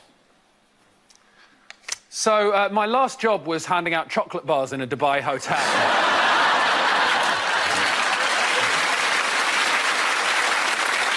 I try and stay healthy. I listen to all the wrong people about health, though. I've started reading health blogs, like health bloggers. They're all the same sorts of people. They're sort of posh young women in their early 20s. They say things like, first thing in the morning, to energise yourself, why not have hot water and lemon? Hot water and lemon to energise... There is no way hot water and lemon is energising me in the morning. The only way that would happen would be if I squeezed a lemon in my eye and poured the water on my dick. I do not want your hot water and lemon because I am not a kettle that needs descaling. The other thing they all talk about is something that I like to call the cauliflower conspiracy. I don't know if you've heard about this. This is the idea that if you like to have anything unhealthy, you need to replace that immediately with cauliflower. The worst offender for this is cauliflower pizza. I'll tell you what this is. Right, they say, oh, it's like normal pizza, but you take away the dough base and you replace it with a disc of mashed up cauliflower. So, nothing like normal pizza. I made one, it took me 6 hours. First thing you've got to do is grate the cauliflower. Now, I don't know if you've noticed, the cauliflower is not a shape for grating. It's not a shape, is it? It's just chaos. It's everywhere. It's so fragile, you touch it to metal, it immediately explodes. It's like you're in the middle of Frozen. You end up with this vegetable dandruff, you put it in the microwave, you warm it up, that makes it really wet, you have to get the moisture out of the cauliflower, then you have to pat it down into a rough base shape. Then they say, choose the topping.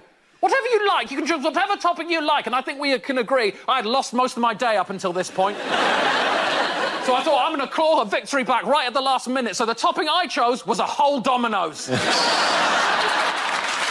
Thank you very much.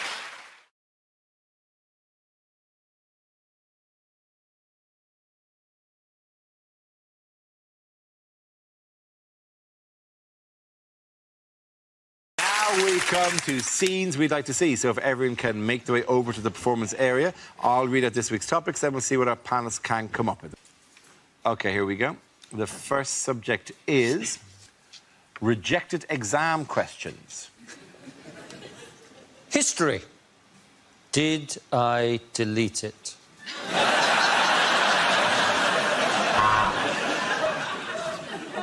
If cycling 10 miles a day uses up 400 calories, explain why Boris Johnson is still a fat bastard. If the sun is 93 million miles away, how can that cost £32 in an Uber?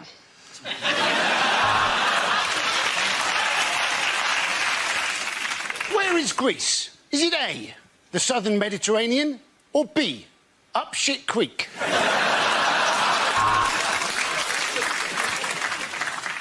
What does the French phrase déjà vu literally translate as?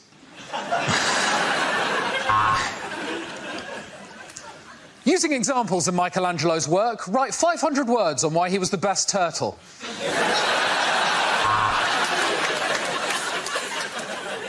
What does the French phrase déjà vu literally translate as?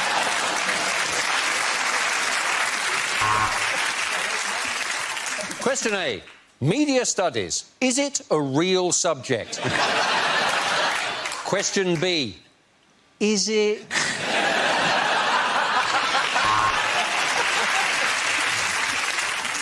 Using a compass and ruler, draw perfect cock and balls.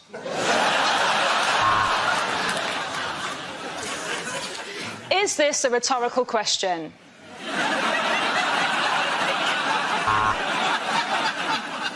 You may now commence your anal sex exam. Please turn over.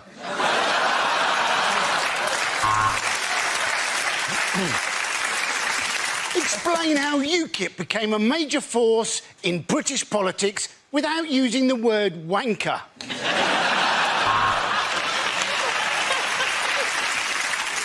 If Jay-Z is unfortunate enough to have a problem with a bitch, how many problems does Jay-Z now have?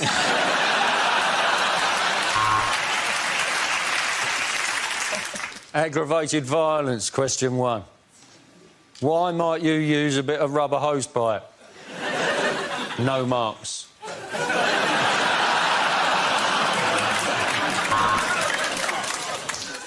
What colour is this dress? White and gold or black and blue? Discuss.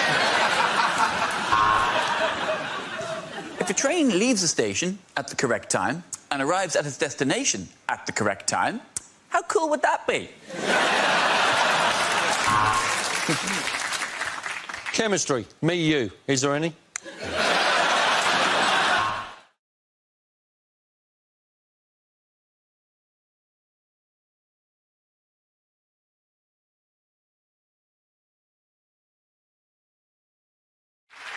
Now we play a round called NHS Revolving Door of Happiness. This game involves Michael, Andy, Frankie and Russell, so if you can make your way to the performance area, please. This is where we test our performers' stand-up skills. We spin our high-tech news generator and it randomly settles on a topic and anyone can volunteer some jokes about the chosen subject. The team producing the funniest stuff gets the points. OK, here we go. The first subject is... Let's spin the wheel. It's travel. Who wants to come in on that? Andy Parsons. Now then, it is quite tricky, isn't it, travelling at the moment? You go over to America, they actually fingerprint you now, ladies and gentlemen, but only 2 of your fingers. So provided you've used only 8 fingers to commit a crime, you should be absolutely fine. America, of course, the self-styled home of democracy, when, at the moment, their current president is the son of a previous president, and it looks like their next president may well be the wife of a previous president. What a democracy, hey, ladies and gentlemen? Say what you like about Britain, but I think we're unlikely to elect Mark Thatcher or Norma Major. They do, of course, say that Americans have no sense of irony. Now, I don't think this is true. I think Americans do often have a sense of irony. What they often don't have is a sense of self-deprecation. Only in Britain would we have a best-selling book entitled Crap Towns, and they'll have to produce a second book, Crap Towns 2, because too many British people had written in complaining that their town hadn't made the first book. Thank you very much, Andy. Right, let's spin the wheel again. The subject is relationships.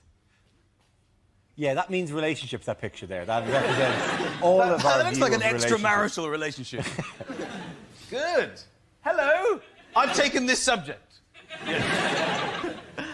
Yes, I am in a relationship with my wife. Thank you. We've married for 3 years, and we've been together for 8 in total. And supposedly this is enough for her to say to me the other day, quite by surprise, she said, I want to try this thing. My friends have done it. I've seen it on the TV. It's really good fun. Just say you'll do it. I'm like, I don't know what to do, so I can't really agree to that. Just say you'll do it! So I thought, OK, well, I don't want this to be a row. I haven't really said anything yet. So I said, fine, what is it? She said, great! We can write a list. It really took me by surprise, of 5 people we're allowed to sleep with from outside of the marriage.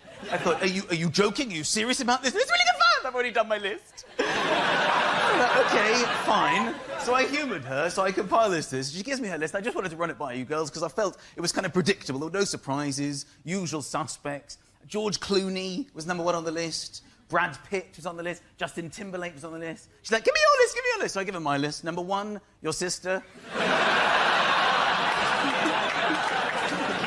like, where are you going? I'm going to phone your sister. You didn't think this through, did you, darling? Why don't you try George Clooney's agent? Thank you. That's my joke. Well done, Michael. Thank you very much.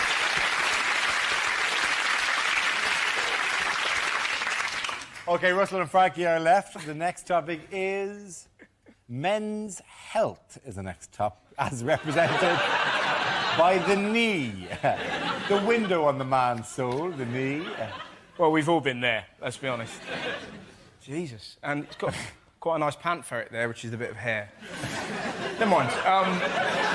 Hey, we all call it our pan ferret, don't we, children? Men's health, basically, it's quite an embarrassing story. Because it's terrifying when you go to the doctors, and you're so scared. I turn into a 6-year-old boy. I'm totally unable to explain what's wrong with me. I'm like, doctors like that, what's wrong with you? Who did this to you? Dragons. And you're sat there, terrified. 3 times in my life, I've been convinced I've got testicular cancer. Every single time, it's been an ingrowing hair. It's, yeah, funny. It's getting to the stage.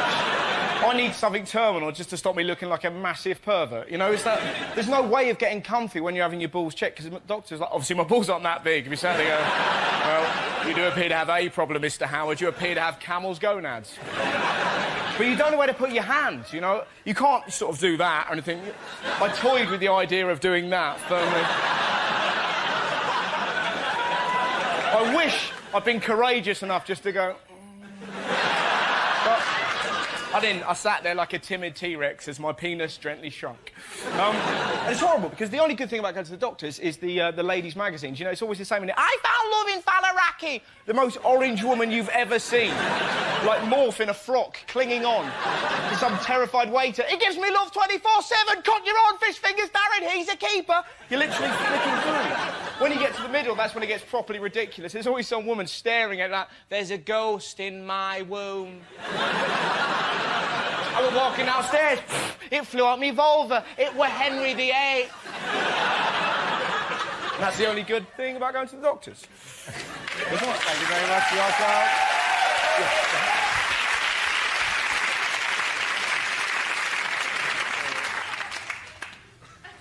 Thank you very much. OK, I'll give him a round of applause again. Sorry about that.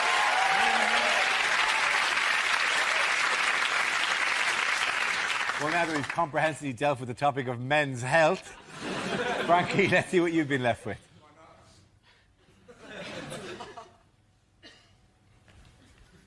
Yeah, by process of elimination, Frankie, away you go. Latvian runners. I'm guessing that's sport. It's sport. Oh, did I not? Oh, I thought we were still on men's health, to be honest. I thought we were still dangerous to the testicles, really. That's what that picture seems to indicate to me. OK, we'll, let's do it again. Sorry, my mistake. OK. Do you want to go? Yeah, there we go. Frankie, let's see what you've been left with. I'm guessing sport. They say that the Olympics is going to rekindle English national pride. I mean, come on, for 9.2 billion, you could have written "fuck off Germany" onto the moon.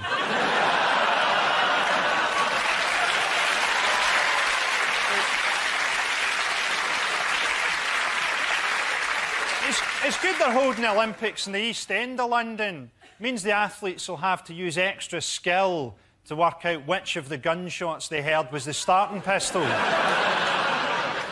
Glasgow's getting in the act. Glasgow's bidding for the Commonwealth Games. Be good to finally see an international athletics event with a crowd fail a drugs test. The East End of Glasgow is already like an Olympic village. Lots of people who struggle to speak English wandering around in tracksuits. I'm looking forward to our opening ceremony, seeing them lighting that torch from a smouldering Ford Focus. Frankie Boyd and Philip. Well, let's give the points. Round of it. Andy and Russell get the points in that one. Come back down.